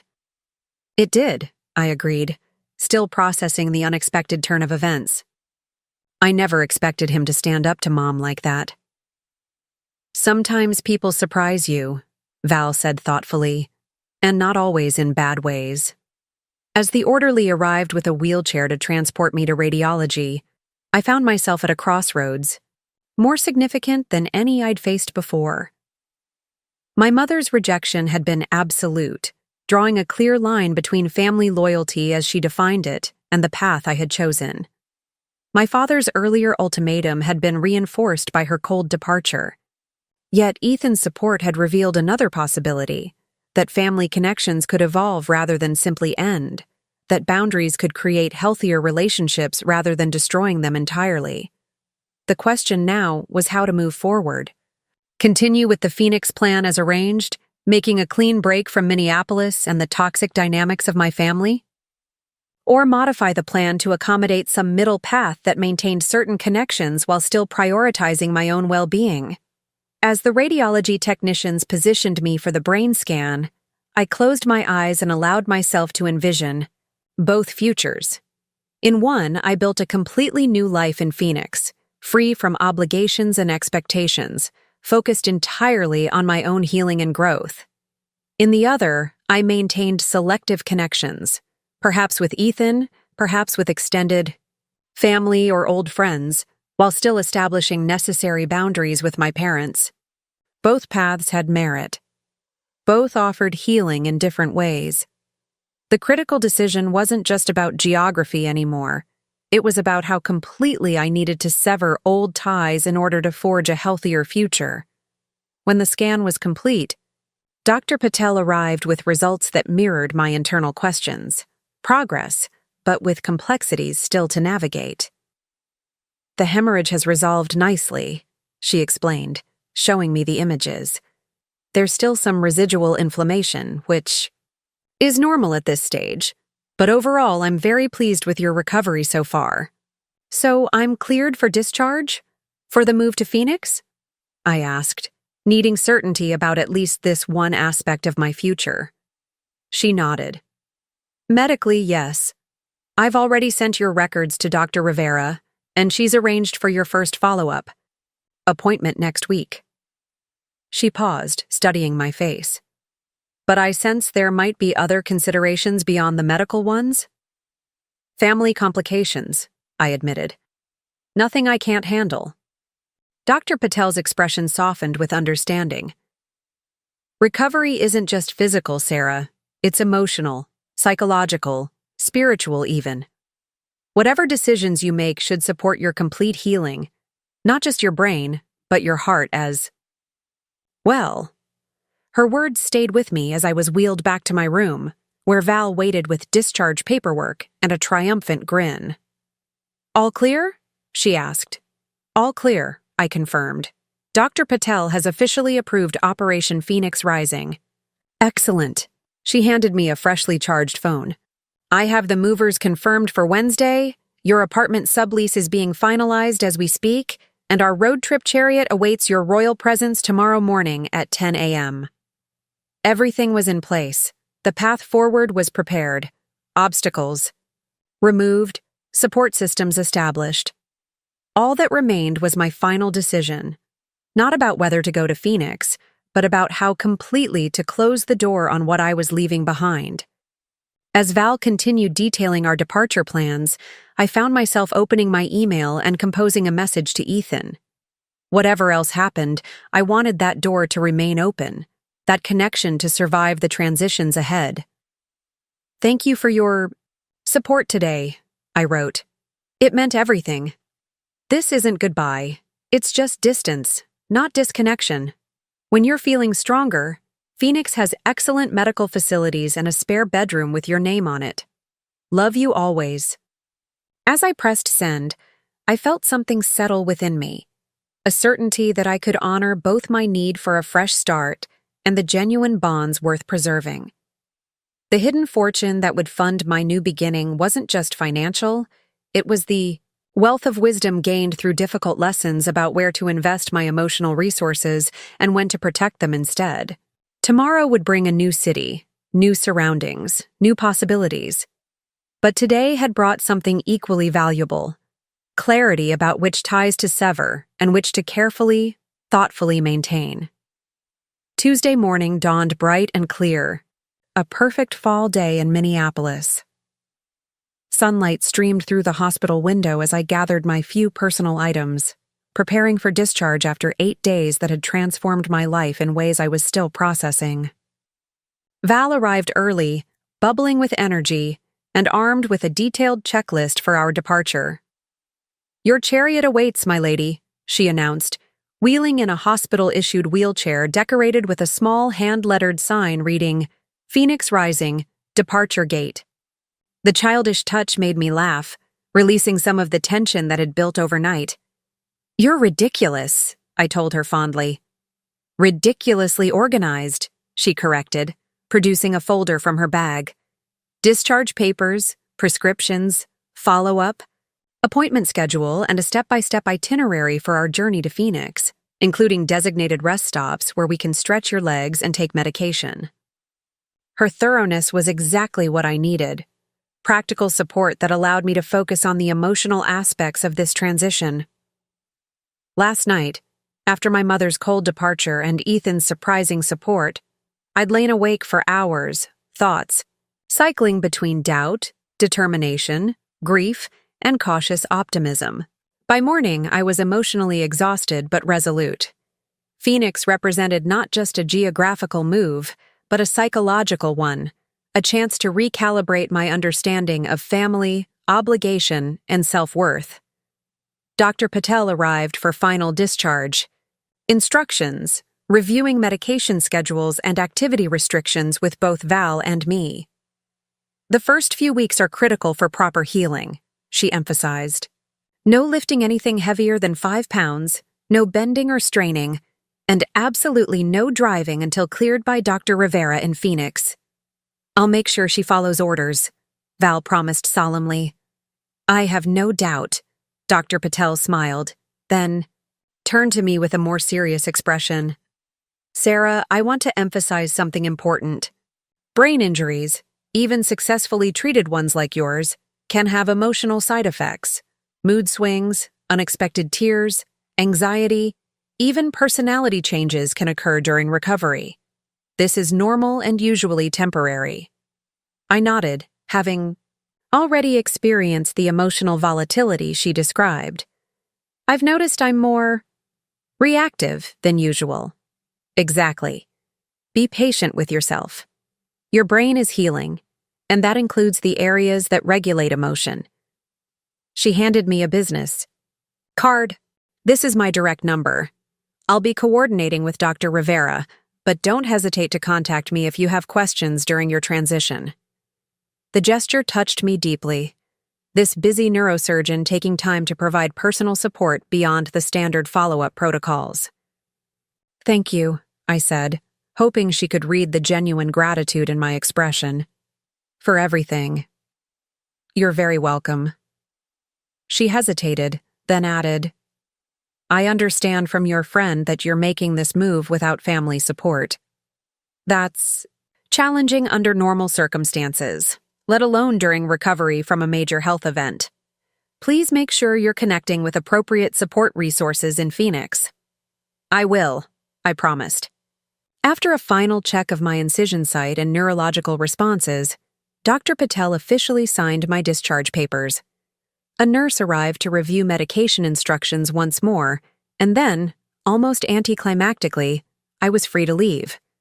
Val helped me change from the hospital gown into comfortable travel clothes she'd brought, loose-fitting joggers, a soft button-up shirt that wouldn't need to be pulled over my head, and slip-on shoes. Simple tasks like dressing still required concentration and moved at half speed, my body reminding me that despite the discharge papers, I was still very much in recovery. Ready? Val asked when I was dressed, medications packed, and personal items gathered. As I'll ever be, I replied, settling into the wheelchair. The journey from my room to the hospital exit felt symbolic, a passage from one life to another, from the person I had been to the person I was becoming. Hospital staff who had cared for me over the past 8 days offered encouraging smiles and well wishes as we passed. Nurse Diane, who had been there from the beginning, even stepped away from her station to give me a gentle hug. You're going to be just fine, she whispered with conviction. Better than fine. Outside, autumn sunlight warmed my face as Val helped me into the passenger seat of a rented SUV. The vehicle was specifically chosen for comfort during our 2-day journey. Plush seats that reclined easily, smooth suspension to minimize jostling, and enough space in the back for our essential belongings. The movers will handle everything else on Thursday, Val explained as she stowed my small suitcase. Your furniture is being put in storage until you decide what you want to do with it. Clothes and personal items are packed for shipping, and everything else has been either donated or sold. You've thought of everything, I marveled, impressed by how much she'd accomplished in just a few days. That's what best friends do, she replied simply, sliding behind the wheel. Now, first. Stop. Your apartment for one final check before we hit the road. My stomach tightened at the prospect of seeing my apartment, my home for the past 5 years, for the last time. I hadn't been there since the morning of my collapse, when I'd rushed out the door late for work, oblivious to how completely life was about to change. Val seemed to sense my apprehension. We don't have to stop if you don't want to, she offered. I can do a final walkthrough later this week before handing in the keys. No, I want to see it, I decided. I need closure. The 15-minute drive to my apartment building passed in comfortable silence.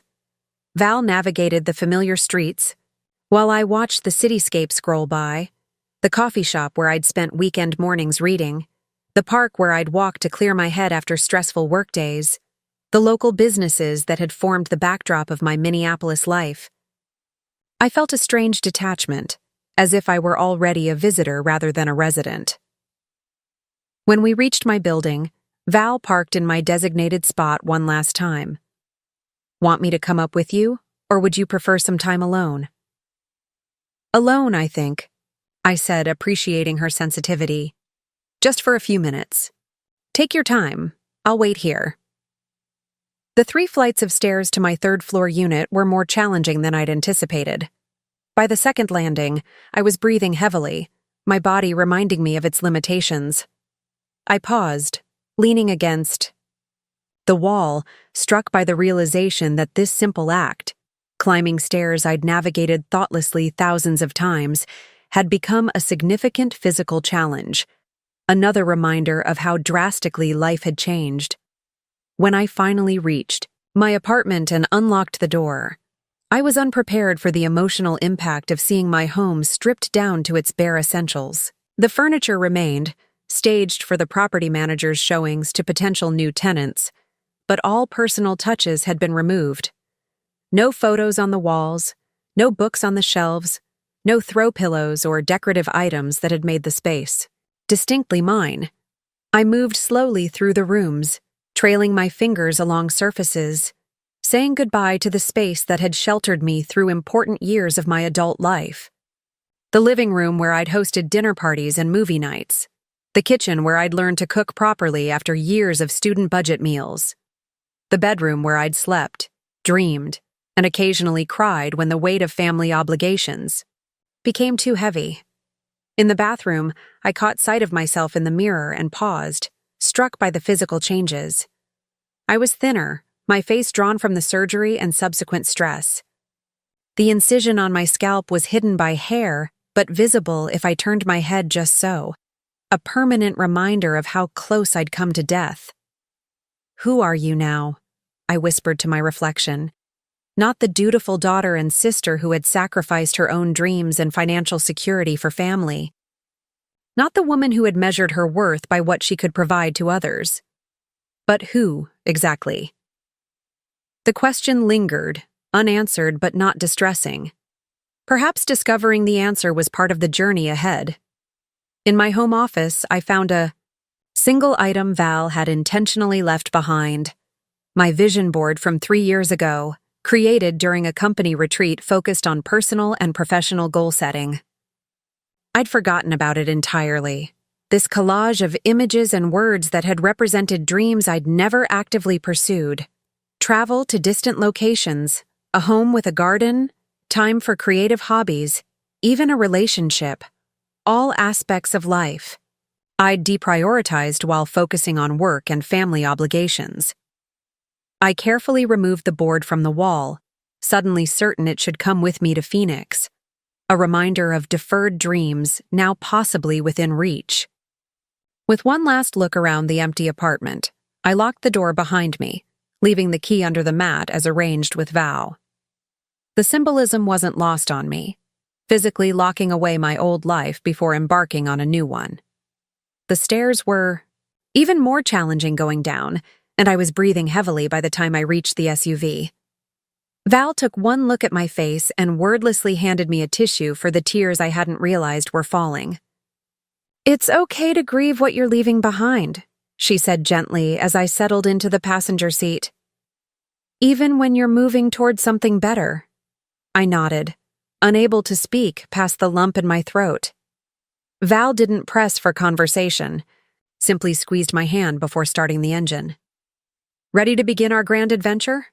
she asked when I'd composed myself. "Ready," I confirmed, setting the vision board carefully on the back seat. As we pulled away from the apartment building, I didn't look back, a deliberate choice that felt significant. Instead, I focused ahead, watching the road unfold before us as Val navigated toward the interstate that would take us south and west, toward Phoenix, and the next chapter of my life. Our first day's journey took us from Minneapolis to Omaha, Nebraska, a relatively short driving day designed to ease me into travel while still recovering. Val had researched hotels with accessibility features, booking a ground-floor suite with separate bedrooms and a small kitchenette where we could prepare simple meals rather than navigating restaurants. The drive itself was peaceful, the rolling landscape of southern Minnesota giving way to the Iowa countryside.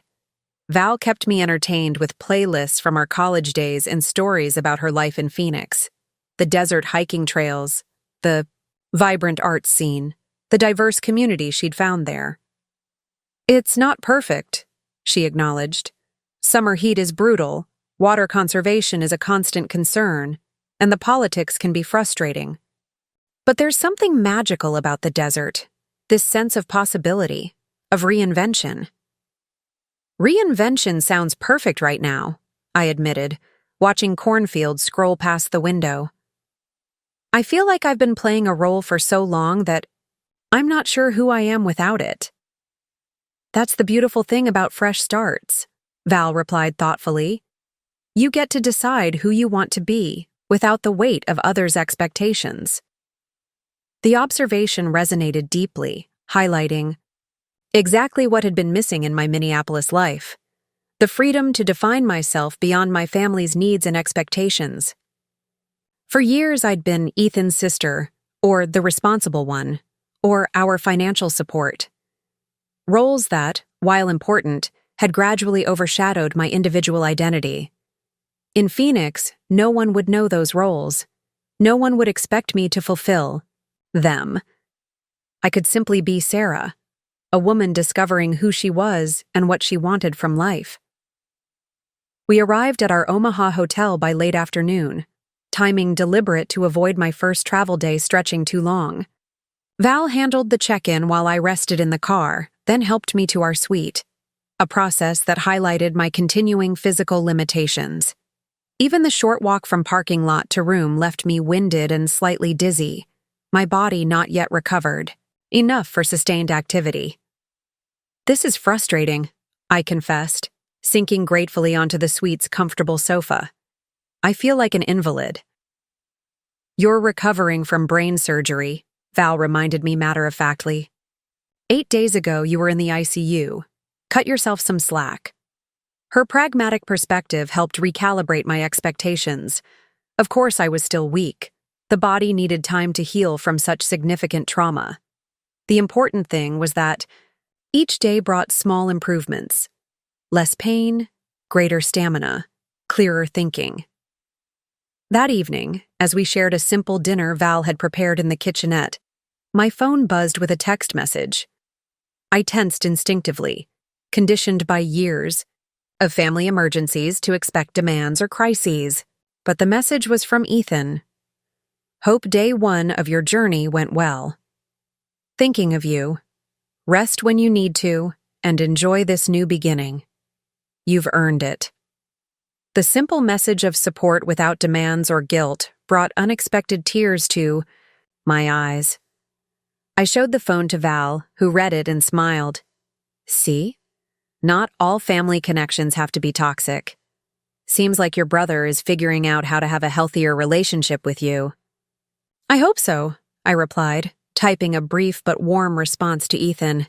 "He's been caught in the middle of family dynamics for so long. Maybe my leaving will actually help him establish better boundaries too." "Exactly." Val nodded approvingly. "Sometimes the healthiest thing we can do for others is model setting our own boundaries." After dinner, exhaustion hit me like a physical force. Val helped me through my evening medication routine and made sure I was comfortably settled in my bedroom before retreating to her own. Despite the fatigue, sleep proved elusive as my mind processed the day's transitions and the magnitude of changes still ahead.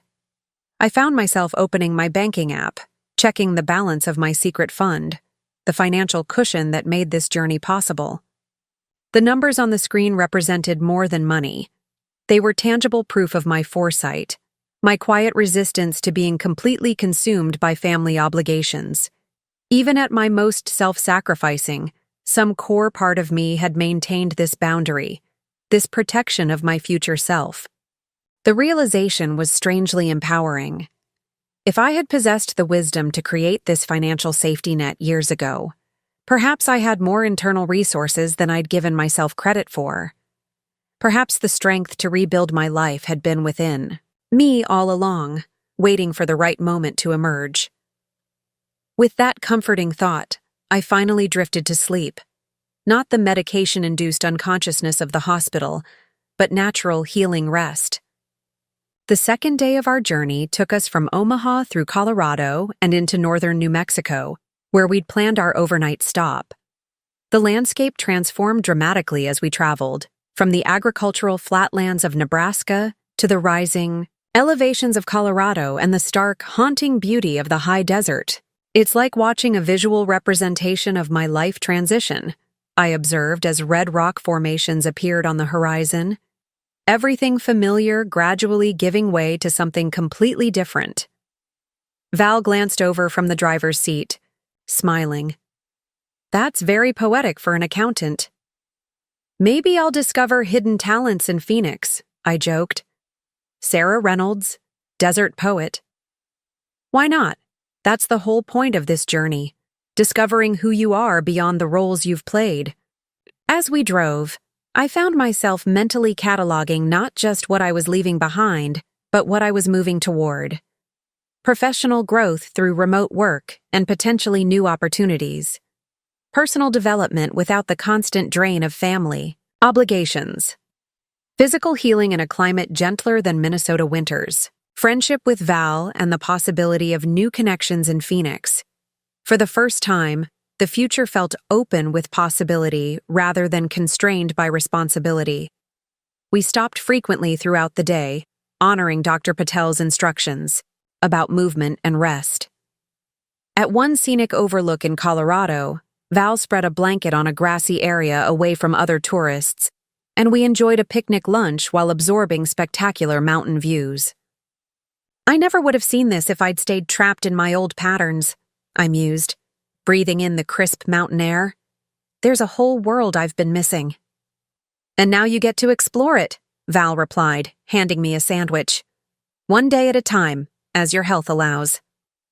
By the time we reached our hotel in Santa Fe, I was exhausted but in a different way than the previous day. A pleasant fatigue mixed with excitement rather than pure physical depletion. The desert sunset painted the sky in spectacular oranges and pinks as we checked in, a welcome I chose to interpret as auspicious. That night, after settling into our second hotel suite, I received an unexpected email from my supervisor, Marjorie. Sarah, just checking in on your journey. The team asked me to let you know we're all thinking of you and looking forward to having you back in the virtual workspace when you're ready. No pressure. Take all the time you need to recover. We've reassigned your current projects but have some interesting remote opportunities coming up that might be perfect for your transition back. Let's talk when you're settled in Phoenix. The message reinforced what I was beginning to understand, that support could come from unexpected sources, that professional relationships could sometimes offer more genuine care than family ones, that my value extended beyond what I could provide to my parents and brother. The third day of our journey took us through the remaining stretch of New Mexico and into Arizona, the landscape growing increasingly arid and dramatic.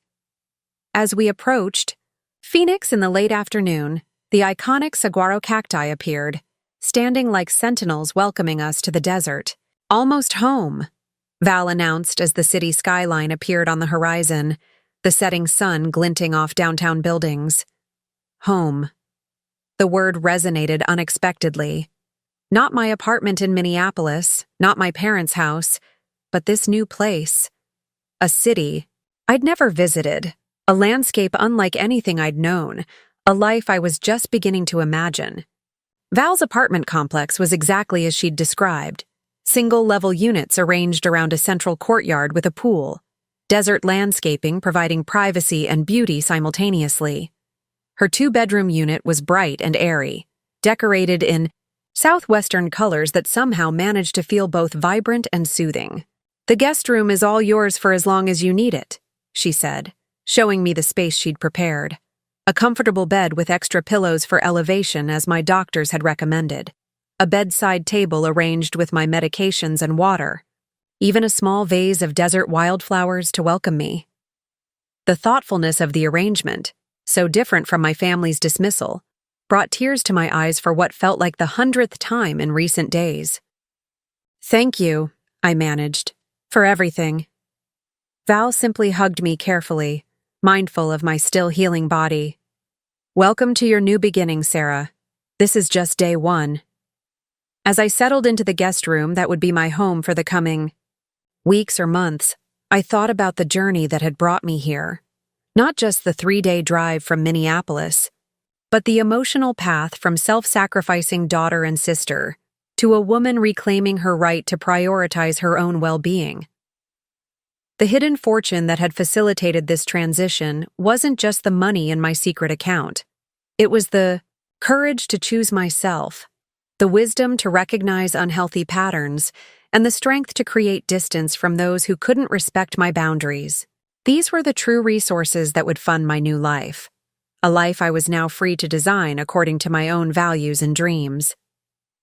Outside the window, the desert sunset painted the sky in spectacular colors, the beauty both foreign and welcoming. From my bed, I could see a single saguaro cactus silhouetted against the crimson horizon, standing tall, independent, thriving in challenging conditions. A fitting metaphor, I thought, for the person I was becoming. My first 2 weeks in Phoenix established a gentle rhythm of recovery. Mornings began with medication and breakfast on Val's small patio, the desert air still cool enough to enjoy before the day's heat built. Afternoons were devoted to rest and brief walks around the complex, gradually increasing in distance as my strength returned. Evenings brought simple shared meals and conversations that reconnected us after years of living in different cities. Dr. Rivera, my new neurosurgeon, proved as competent and compassionate as Dr. Patel had promised. After a thorough examination and review of my records, she pronounced herself cautiously optimistic about my recovery trajectory. "The brain is remarkably resilient," she explained during my first appointment, "especially in someone your age with no pre-existing conditions. Follow the protocol we've discussed, and I expect you'll continue to improve steadily." With medical care established, professional arrangements secured through remote work, and daily living needs met through Val's generous hospitality, I should have felt only relief and gratitude. But as physical healing progressed, emotional complications emerged. Not just lingering grief over my family's betrayal, but unexpected guilt about my absence during Ethan's continuing health struggles. Our text exchanges remained supportive, but increasingly strained as his condition deteriorated, and our parents' financial desperation grew. Though he never explicitly asked for help, the subtext was clear in messages like, "New treatment, not covered by insurance. Mom and Dad meeting with financial counselor tomorrow." I maintained firm boundaries while offering emotional support, a delicate balance that left me drained after each conversation. Val noticed, of course. "You're carrying survivor's guilt," she observed one evening as I set aside my phone after another difficult exchange with Ethan, as if choosing your own well-being somehow makes you responsible for his suffering. "Isn't it?" I asked, voicing the question that had been haunting me. "I have the means to help him, even now. By withholding it, am I any better than Mom?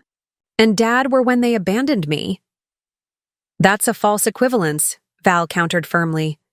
"You supported Ethan for 7 years, depleting your savings, and literally giving him a part of your body. Your parents couldn't manage even basic emotional support during a life-threatening crisis that lasted 8 days. Her logic was irrefutable, but emotions rarely respond to logic. The guilt persisted, a shadow over my otherwise promising new beginning. 3 weeks into my Phoenix life, the situation escalated dramatically. I was enjoying my morning coffee on the patio, checking email, and mentally preparing for my first half-day of remote work, when an unfamiliar car pulled into the visitor parking space visible from Val's unit. My father emerged from the driver's side, my mother from the passenger seat. The coffee mug slipped from my suddenly nerveless fingers, shattering on the patio tiles. They had found me. Somehow, despite all precautions, the private transport, the confidentiality requests to the hospital, the careful management of information, they had tracked me to Val's apartment in Phoenix.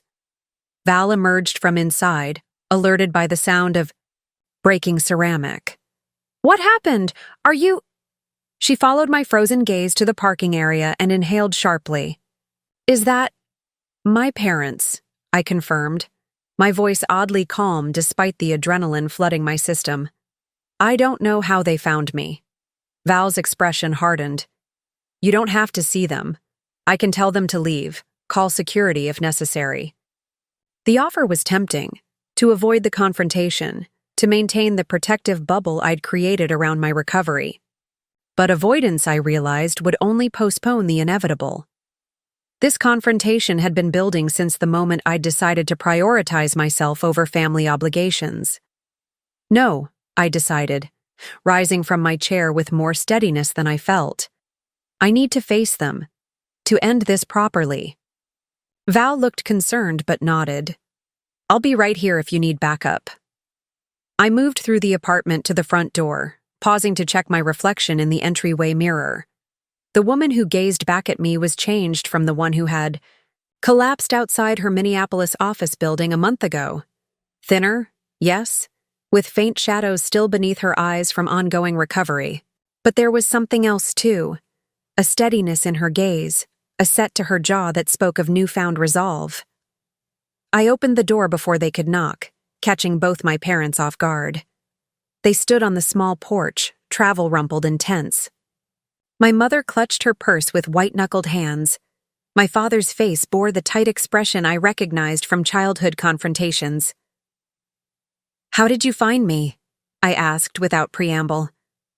My father shifted uncomfortably. Ethan had your friend's address from the care package he sent.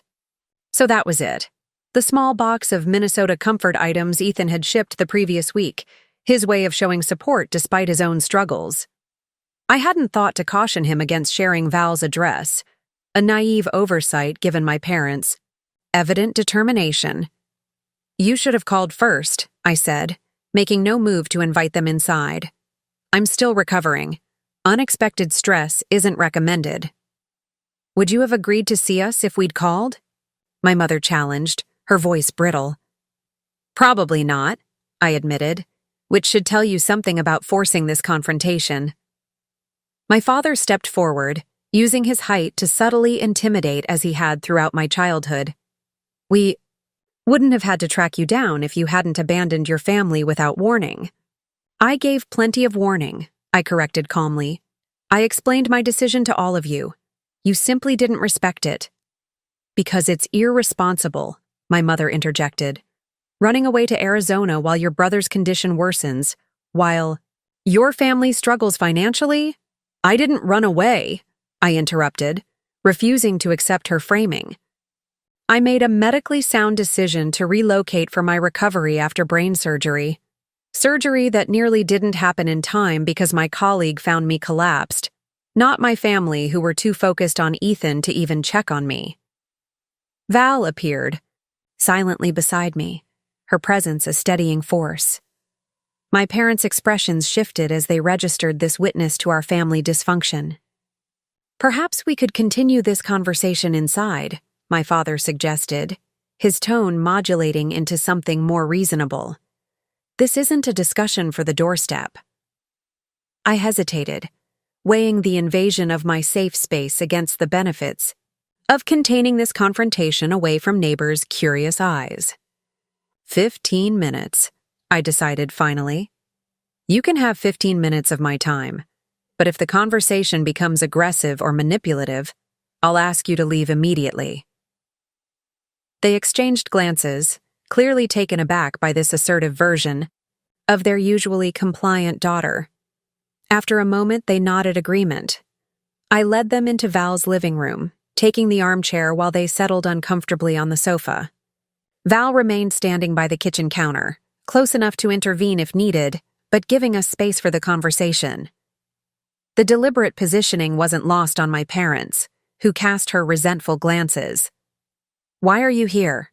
I asked directly. What do you hope to accomplish by tracking me down? My father cleared his throat. Ethan's condition has deteriorated significantly.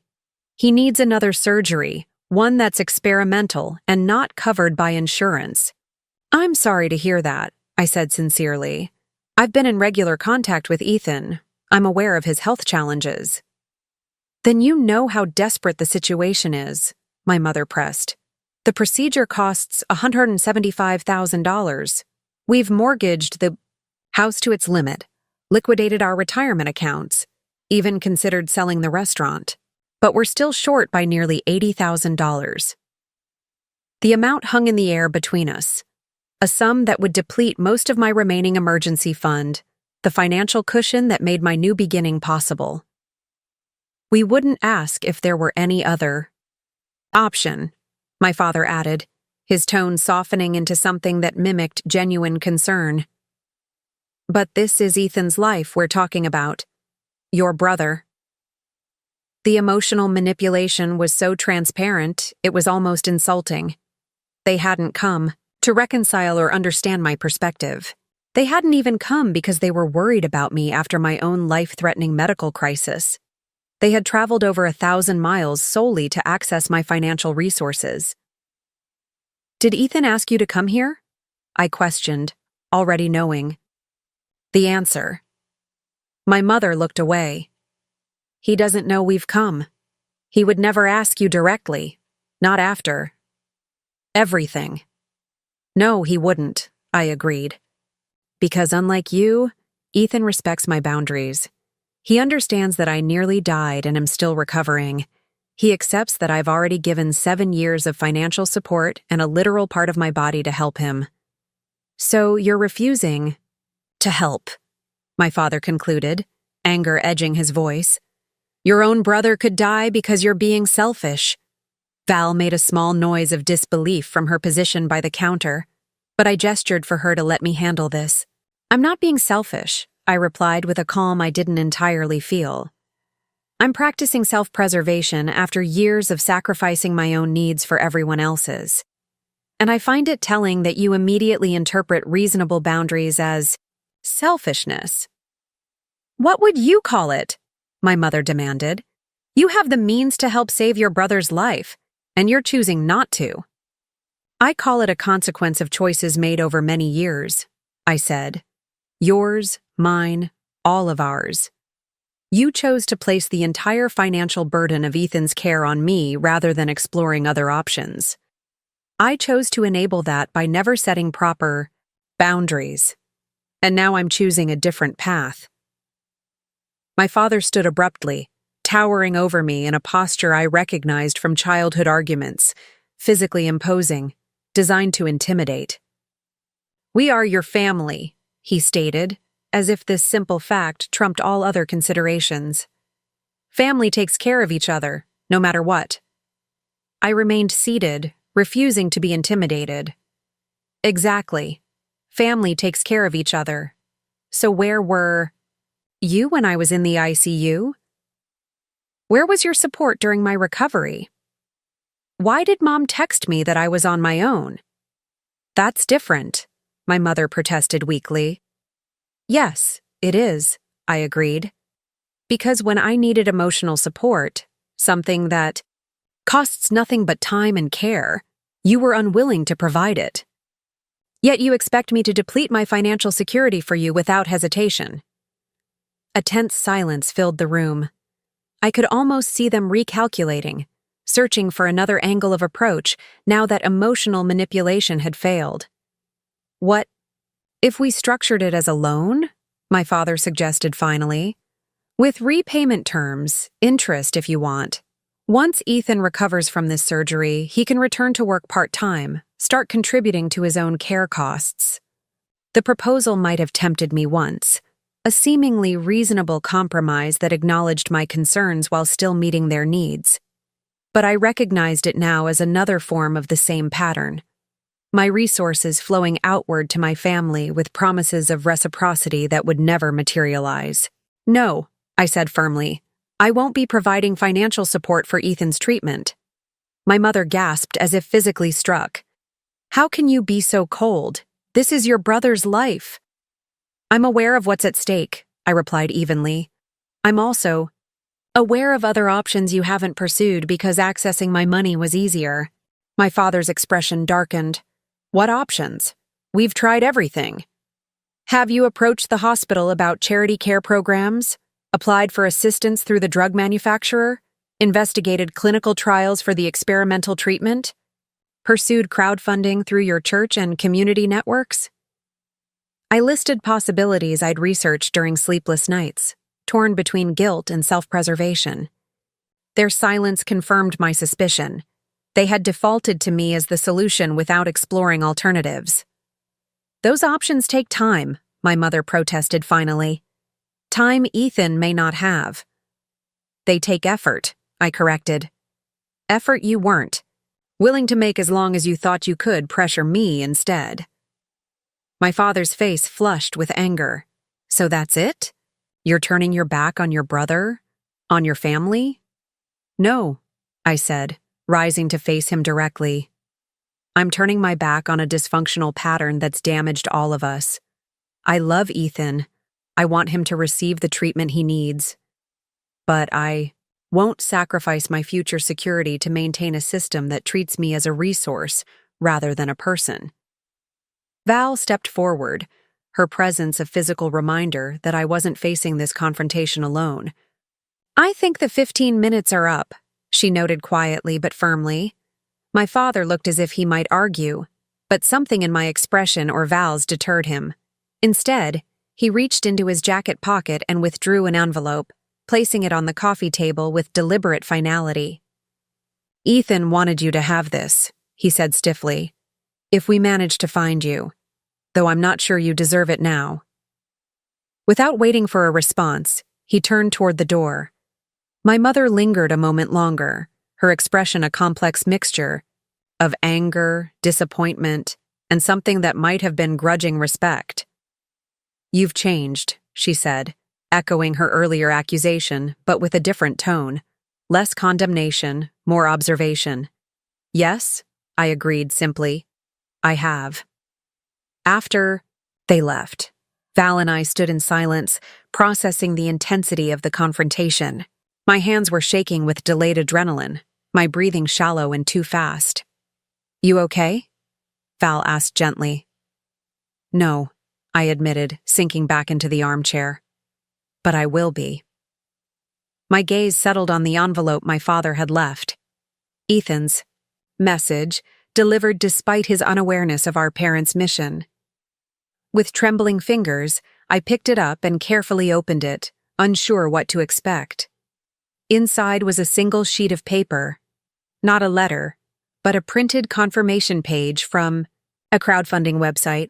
A campaign titled Ethan's Experimental Treatment Fund showed a current total of nearly $60,000 raised from 317 donors, with a goal of $175,000. But it was the smaller detail at the bottom of the page that caught my breath. The campaign organizer, listed as Ethan Reynolds, with a personal statement that read in part, After years of depending on my sister's generosity, I'm taking responsibility for my own care. Sarah gave me life twice, through a kidney donation and years of financial support. Now it's time for me to stand on my own. Tears blurred my vision as I handed the page to Val, who read it quickly and then looked up with a soft smile.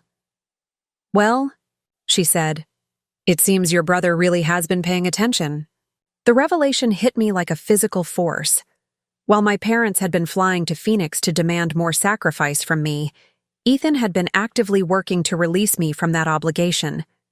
He had been creating an alternative solution, one that honored both his need for medical care and my need for independence. In that moment, standing in Val's sun-filled living room with the evidence of Ethan's growth in my hands, I felt the final piece of my guilt begin to dissolve. My brother didn't need me to sacrifice myself for him anymore. He was finding his own strength, his own community of support, his own path forward, just as I was. The confrontation with my parents, painful as it had provided unexpected clarity. Their desperate journey to Phoenix represented the dying gasp of an unhealthy family system, one that could only survive through my continued compliance. By holding firm to my boundaries even under intense pressure, I had demonstrated to them, and more importantly, to myself, that the old patterns no longer held power over me. I moved to the patio door, gazing out at the desert landscape that had become my sanctuary. The broken coffee mug still lay in pieces on the tile, a reminder of the shock of my parents' arrival. But beyond that small chaos, the vast Arizona sky stretched blue and limitless, promising possibilities I was only beginning to imagine. "I should clean that up," I murmured, more to myself than to Val. "We'll do it together," she replied, coming to stand beside me. That's what real support looks like, helping each other without keeping score. As we gathered the ceramic fragments together, I felt a strange sense of peace descend. Not the temporary relief of avoiding conflict, but the deeper serenity that comes from facing a difficult truth and emerging stronger on the other side. The hidden fortune that had funded my new beginning wasn't just disappearing into the past. It was actively creating a future where both Ethan and I could heal in our own ways, on our own terms, supported by people who understood the difference between sacrifice and love. 2 months after my parents' unexpected visit, Phoenix's winter revealed itself as the gentle season locals had promised. Sunny days with temperatures in the perfect mid-70s, cool evenings ideal for patio dinners, and spectacular sunsets that painted the desert sky in colors I'd never witnessed in Minnesota. My physical recovery had progressed remarkably well, with Dr. Rivera recently clearing me for normal activities within reason. "The brain heals on its own timeline," she'd reminded me during my last appointment. "You're doing exceptionally well, but don't push too hard too fast." It was advice I'd taken to heart, gradually expanding my life while respecting my body's continuing need for balance. I'd increased my remote work hours to 30 per week, enough to remain professionally engaged without triggering fatigue or headaches. I'd begun exploring Phoenix with Val as my enthusiastic guide, discovering desert botanical gardens, museums, and local restaurants that were becoming favorites. Most significantly, I'd started looking for my own apartment. Val's generosity had been boundless, but we both recognized the importance of establishing my independent life in this new city. "You're welcome to stay forever," she'd insisted when I first broached the subject. "But I get why you need your own space. Just promise you'll find something within 10 minutes of me." I'd made that promise easily, having no desire to be far from the friend who had proven herself more family than my actual family.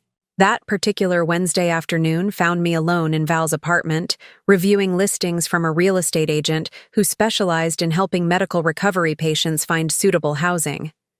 I'd narrowed my options to 3 promising properties, all single level, all with minimal maintenance requirements, all within Val's specified 10-minute radius. The peaceful rhythm of my search was interrupted by an unexpected notification from my banking app. A substantial deposit had just cleared in my account. Puzzled, I opened the app to investigate, assuming some error or perhaps an insurance reimbursement I'd forgotten about. The transaction details stopped me cold. A deposit of $27,000 from Ethan Reynolds, with a memo line reading simply, "First repayment, more to follow." I stared at the screen, disbelieving. $27,000, a sum that would have seemed impossible for Ethan to access given his medical expenses and limited ability to work during treatment. Almost immediately, my phone rang, Ethan's name appearing on the screen as if summoned by my confusion. "Did you just send me $27,000? I asked without preamble. "Hello to you too," he replied, a smile evident in his voice. "And yes, I did." "Ethan, I don't understand. How? Why? You need that money for your treatment." "The treatment's covered," he said, a note of quiet pride in his tone. The crowdfunding campaign reached its goal last week. Between that, a grant from the hospital's charitable foundation, and a pharmaceutical company compassionate use program Mom and Dad finally applied for, we have enough for the procedure and follow-up care. "That's incredible," I said, genuinely thrilled for him. "But I still don't understand the money you sent me." He took a deep breath, and I could picture him gathering his thoughts. A familiar gesture from childhood whenever he approached a difficult topic. After Mom and Dad came back from Phoenix, they were different, he began. Dad was angry, Mom was upset, but something had shifted. When I found out they'd gone to pressure you for money, I was furious. We had a major confrontation. Probably the first time I've ever really stood up to them. I remained silent, letting him tell the story in his own way. I told them I was done being the reason they drained you financially, that I was taking responsibility for my own care going forward, that you'd done enough, more than enough, for 7 years. His voice grew stronger as he continued. Then, I showed them the crowdfunding page I'd already set up. I think it shocked them to realize I'd been working on a solution that didn't involve you. Good for you, I said softly, proud of his newfound assertiveness. The campaign took off in ways I never expected, he continued. People from the restaurant, from the neighborhood, from Dad's business connections, they all contributed. Some local media picked up the story, which brought in even more support. That's wonderful, Ethan, but it still doesn't explain why you sent me money. I'm getting there, he assured me. When the campaign exceeded our goal, I made a decision. Every dollar above what's needed for my treatment is going to you, repayment for all you've given over the years. This is just the first installment. I felt tears gathering, unexpected emotion closing my throat. Ethan, you don't have to repay me. That was never— I know I don't have to, he interrupted gently. I want to. Not just because it's the right thing to do, but because it's part of my recovery too. Not just physical recovery, emotional recovery. From being dependent. From letting Mom and Dad make me the center of everyone's universe at your expense. His insight was startling, a level of self-awareness I hadn't realized he possessed. The money isn't even the most important part, he continued. It's what it represents. Me taking responsibility. Me acknowledging everything you sacrificed. Me finding a way forward that doesn't drain you anymore. I wiped away tears, overwhelmed by this evidence of my brother's growth. Growth that seemed to have accelerated in the wake of my departure, as if my absence had created space for him to develop his own strength. I don't know what to say, I admitted. You don't have to say anything. Just use it, for your new life, your apartment, whatever you need. Consider it freedom funding. Freedom funding. The phrase resonated deeply, echoing my own thoughts about my secret account that had made my escape possible. What about Mom and Dad? I asked, curious about how they had adjusted to these seismic shifts in family dynamics. Ethan sighed. They're adapting. Slowly. Dad's pride took a major hit when the community stepped up to help in ways he couldn't. Mom's still struggling with the idea that she can't control everything, especially you. But they're going to therapy. Can you believe it? Therapy? Our parents? The concept seemed impossible given their lifelong attitude toward mental health support. The hospital required it as part of the financial assistance application, he explained. Family counseling to address the systemic issues affecting patient outcomes. That's the official language. In reality, it's forcing them to confront how their expectations and behavior have affected both of us. The news was both shocking and unexpectedly hopeful. Evidence that systems could change, that patterns established over decades could be disrupted. Are they making progress? I asked cautiously. Some, Ethan acknowledged, more with the therapist than with me directly. But last week, Dad actually said he was sorry for putting so much financial responsibility on you. It wasn't a perfect apology. He still thinks you could have handled things differently. But it was something I never thought I'd hear from him. We talked for nearly an hour, sharing updates about his health, improving with pre-surgical treatments, my recovery, steady progress with fewer headaches, and our respective living situations. As we prepared to end the call, Ethan added something that caught me off guard. I might be coming to Phoenix, he said casually, if that's okay with you. For a visit? I clarified, surprised. Maybe longer. One of the specialists consulting on my case is affiliated with Mayo Clinic in Scottsdale.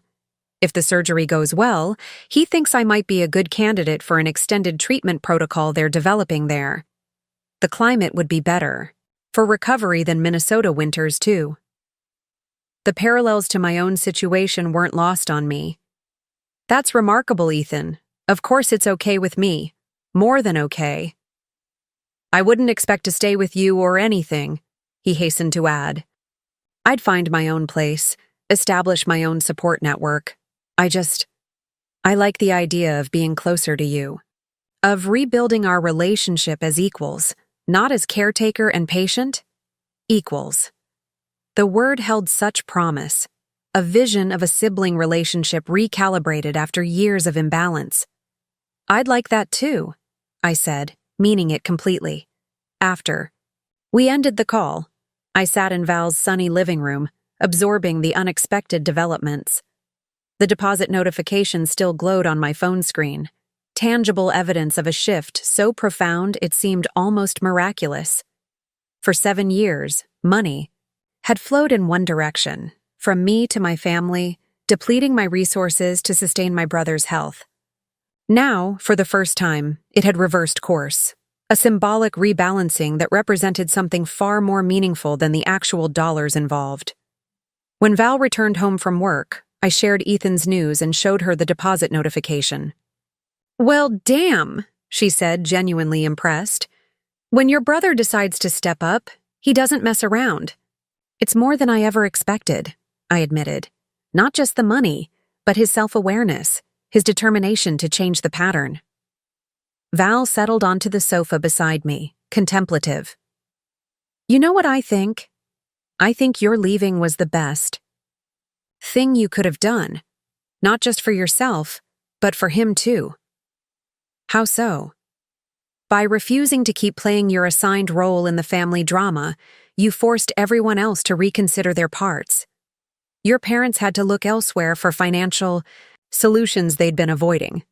Ethan had to develop independence he might never have found if you'd continued enabling the situation. And you got to discover who you are beyond the perpetual provider." Her analysis was insightful, highlighting the paradoxical truth that sometimes the most supportive action we can take is to stop providing the kind of support that creates dependency. "I still feel guilty sometimes," I confessed, "for not being there during his treatment." "You can support someone without sacrificing yourself," Val reminded me. "Your brother seems to have figured that out. Maybe it's time you did too." She was right, of course. The guilt that had shadowed my first weeks in Phoenix had largely dissipated, but remnants still lingered, evidence of deeply ingrained patterns that would take time to fully unlearn. That evening, sitting on Val's patio, watching another spectacular Arizona sunset, I made a decision that felt both practical and symbolic. The $27,000 from Ethan, combined with my remaining emergency fund, provided enough for a substantial down payment on a small condo rather than renting an apartment. Permanence. Roots. Investment in a future I was choosing rather than one dictated by others' needs and expectations. I called the real estate agent and arranged to visit the properties I'd shortlisted, now with an expanded budget and adjusted parameters. Then I messaged Ethan. "Money received. Thank you, though it wasn't necessary. We'll use it to buy a place with a guest room for when you come for treatment. Love you." His response came quickly. "Necessary to me. Guest room sounds perfect. Love you too." The exchange was simple but profound, evidence of a healing that extended beyond my physical recovery from the aneurysm to something deeper and more fundamental.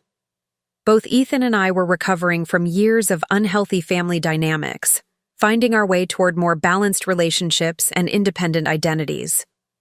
As darkness settled over the desert landscape, I found myself reflecting on the strange journey that had brought me here. From Minneapolis accountant dutifully supporting her family, to Phoenix survivor reclaiming her right to self-determination. The path had been neither straight nor easy, marked by betrayal, illness, difficult confrontations, and painful choices. Yet standing at this particular crossroads, with unexpected funds flowing back to me, a brother finding his own strength, parents beginning to recognize their role in our dysfunctional patterns, and a future full of possibilities I was only beginning to explore, I couldn't regret any of it. The hidden fortune that had made my escape possible had multiplied in ways I never anticipated, not just in financial terms, but in personal growth, strengthened boundaries, authentic relationships, and newfound clarity about my own worth. As I prepared for bed that night, I pulled out the vision board I'd rescued from my Minneapolis apartment, the forgotten artifact of dreams deferred during years of family obligation.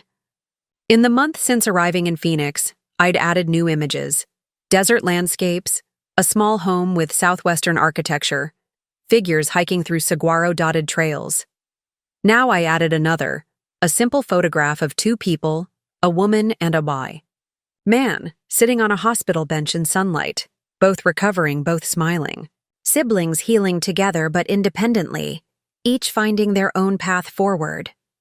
Tomorrow I would view potential homes, take another step toward establishing my permanent life in Phoenix.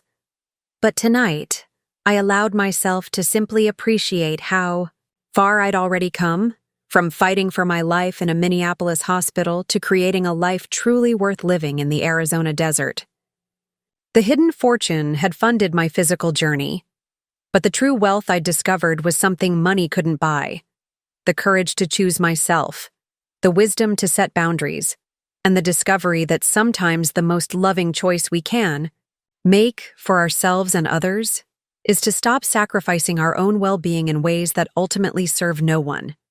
1 year after my collapse outside my Minneapolis office building, I stood on the patio of my own Phoenix condo, watching the sunrise paint the desert landscape in hues of gold and pink. My home, purchased with a combination of my emergency fund and Ethan's repayments, had become both sanctuary and symbol of my transformation.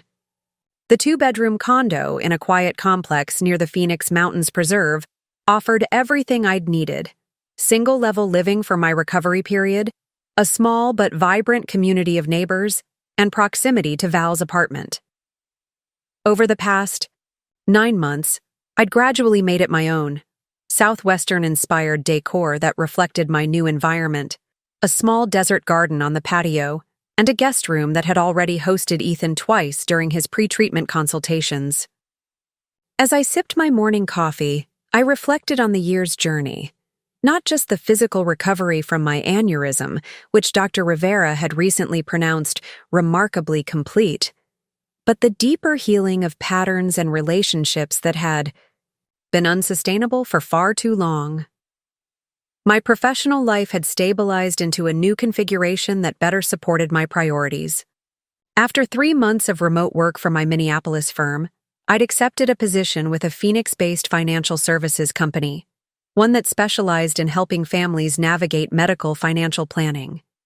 My personal experience had proved surprisingly valuable in this role, allowing me to guide clients through systems I'd navigated firsthand. "We need advisors who understand these challenges beyond spreadsheets," my new director had explained during my interview. "Someone who's been in the trenches of medical financial management brings insights no degree can provide." The irony wasn't lost on me that the very experience that had nearly destroyed me financially had become an asset in rebuilding my career. Sometimes our deepest wounds, when healed, become our greatest strengths. My relationship with Ethan had evolved in ways I'd never imagined possible. His experimental surgery 6 months ago had been successful, stabilizing his kidney function and significantly reducing his medication requirements. As he'd mentioned during our life-changing phone call, his specialist had indeed recommended the follow-up treatment protocol at Mayo Clinic Scottsdale. 3 weeks ago, he'd made the move to Arizona, not as a dependent seeking care, but as an adult making a medically sound decision with independence and foresight. He'd rented an apartment near the clinic, applied for a part-time remote position that accommodated his treatment schedule, and established his own support network through patient advocacy groups. We saw each other weekly for dinner, either at my place or a restaurant halfway between our homes, building a relationship based on mutual respect rather than caretaking. Sometimes Val joined us, her straightforward personality blending surprisingly well with Ethan's quiet humor. Last week, she'd taken him hiking on an easy trail in the preserve, helping him build stamina between treatment sessions. "Your brother's pretty cool when he's not being the family medical crisis," she'd observed. Afterward, "I like the person he's becoming." So did I. Free from the suffocating dynamics that had defined our roles for so long, Ethan was discovering aspects of himself beyond the sick one, his interest in photography, his unexpected talent for Southwestern cooking, his gentle but determined advocacy for other patients navigating complex medical systems. My parents remained the most complicated aspect of this transformed landscape. Following Ethan's successful surgery and their required therapy sessions, they'd reached out cautiously, first through carefully worded emails, then brief phone calls that gradually increased in frequency and openness. 2 months ago, they had visited Phoenix, not showing up unannounced to make demands, but requesting permission with appropriate notice and staying in a hotel near Ethan's apartment. Our interactions had been tentative, layered with unresolved tensions and years of established patterns that wouldn't disappear overnight.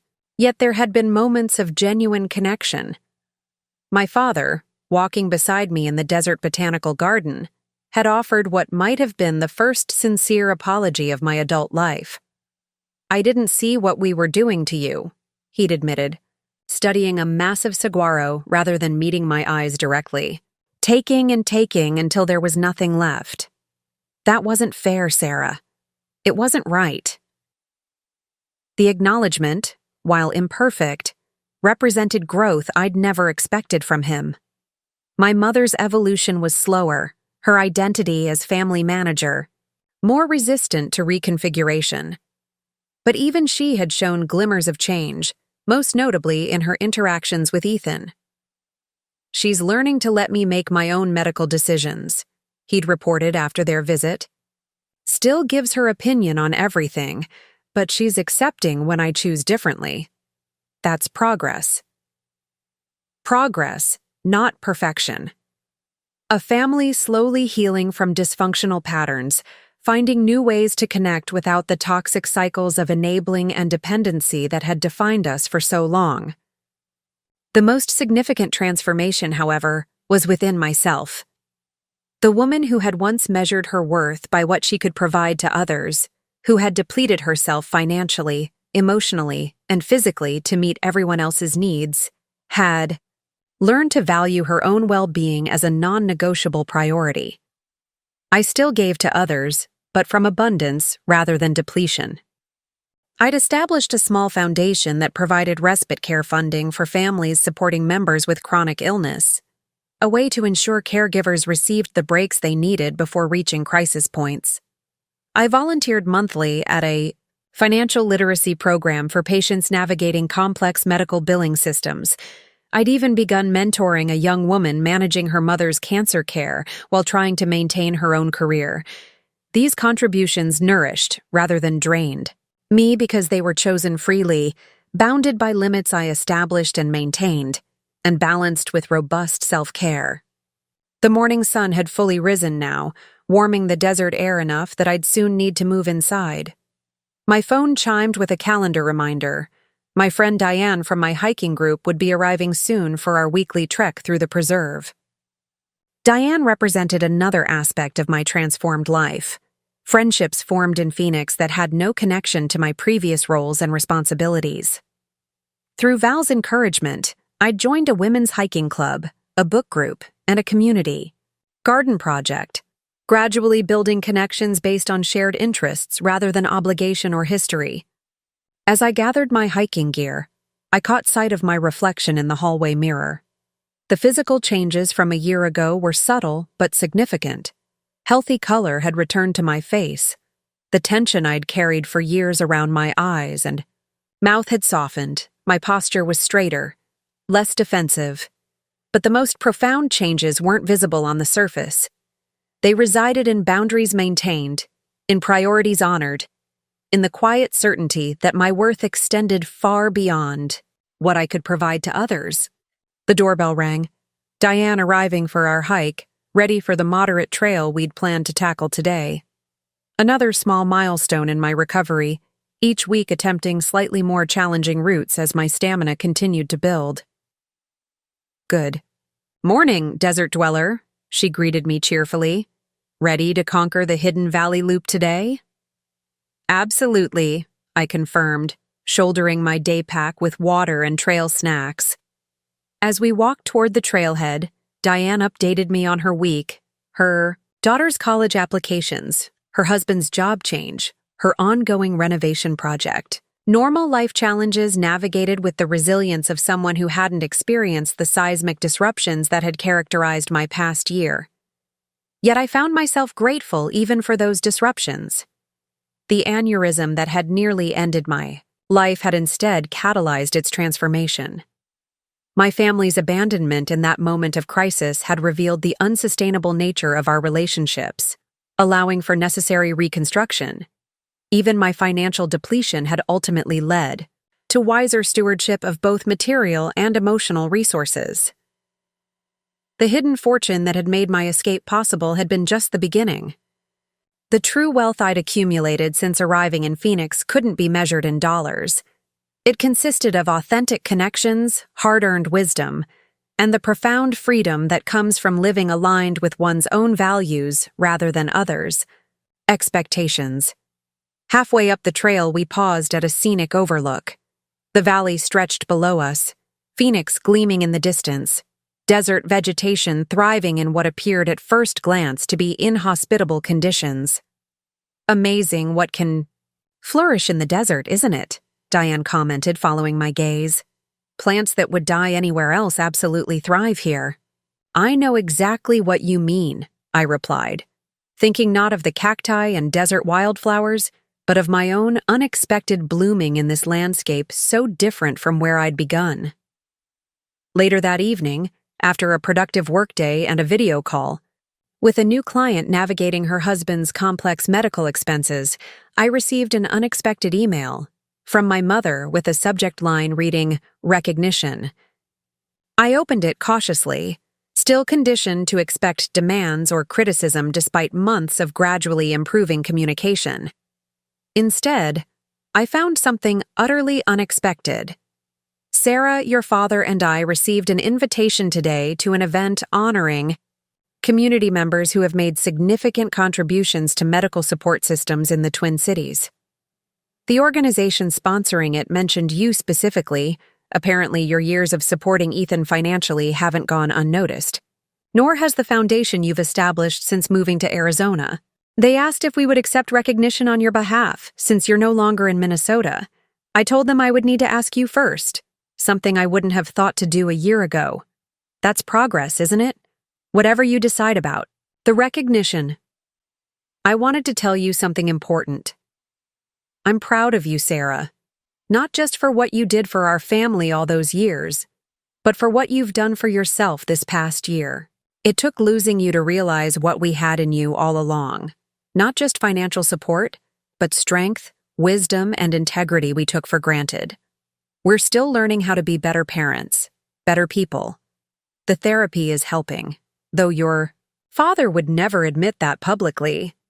We hope to visit again when Ethan has his next treatment evaluation, if that would be okay with you. With love and respect, both earned, Mom.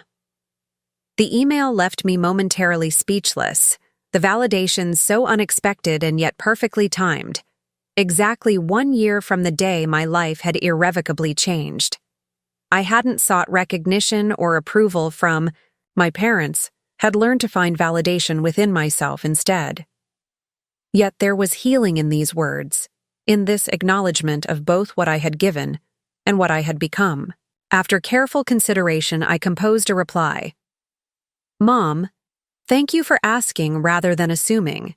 That is indeed progress, and I recognize the effort it represents. I'm grateful for your kind words about my choices, both past and present.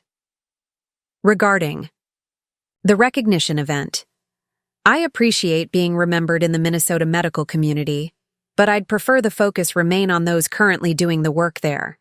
Please decline on my behalf, with gratitude for the consideration. I would welcome a visit during Ethan's next evaluation.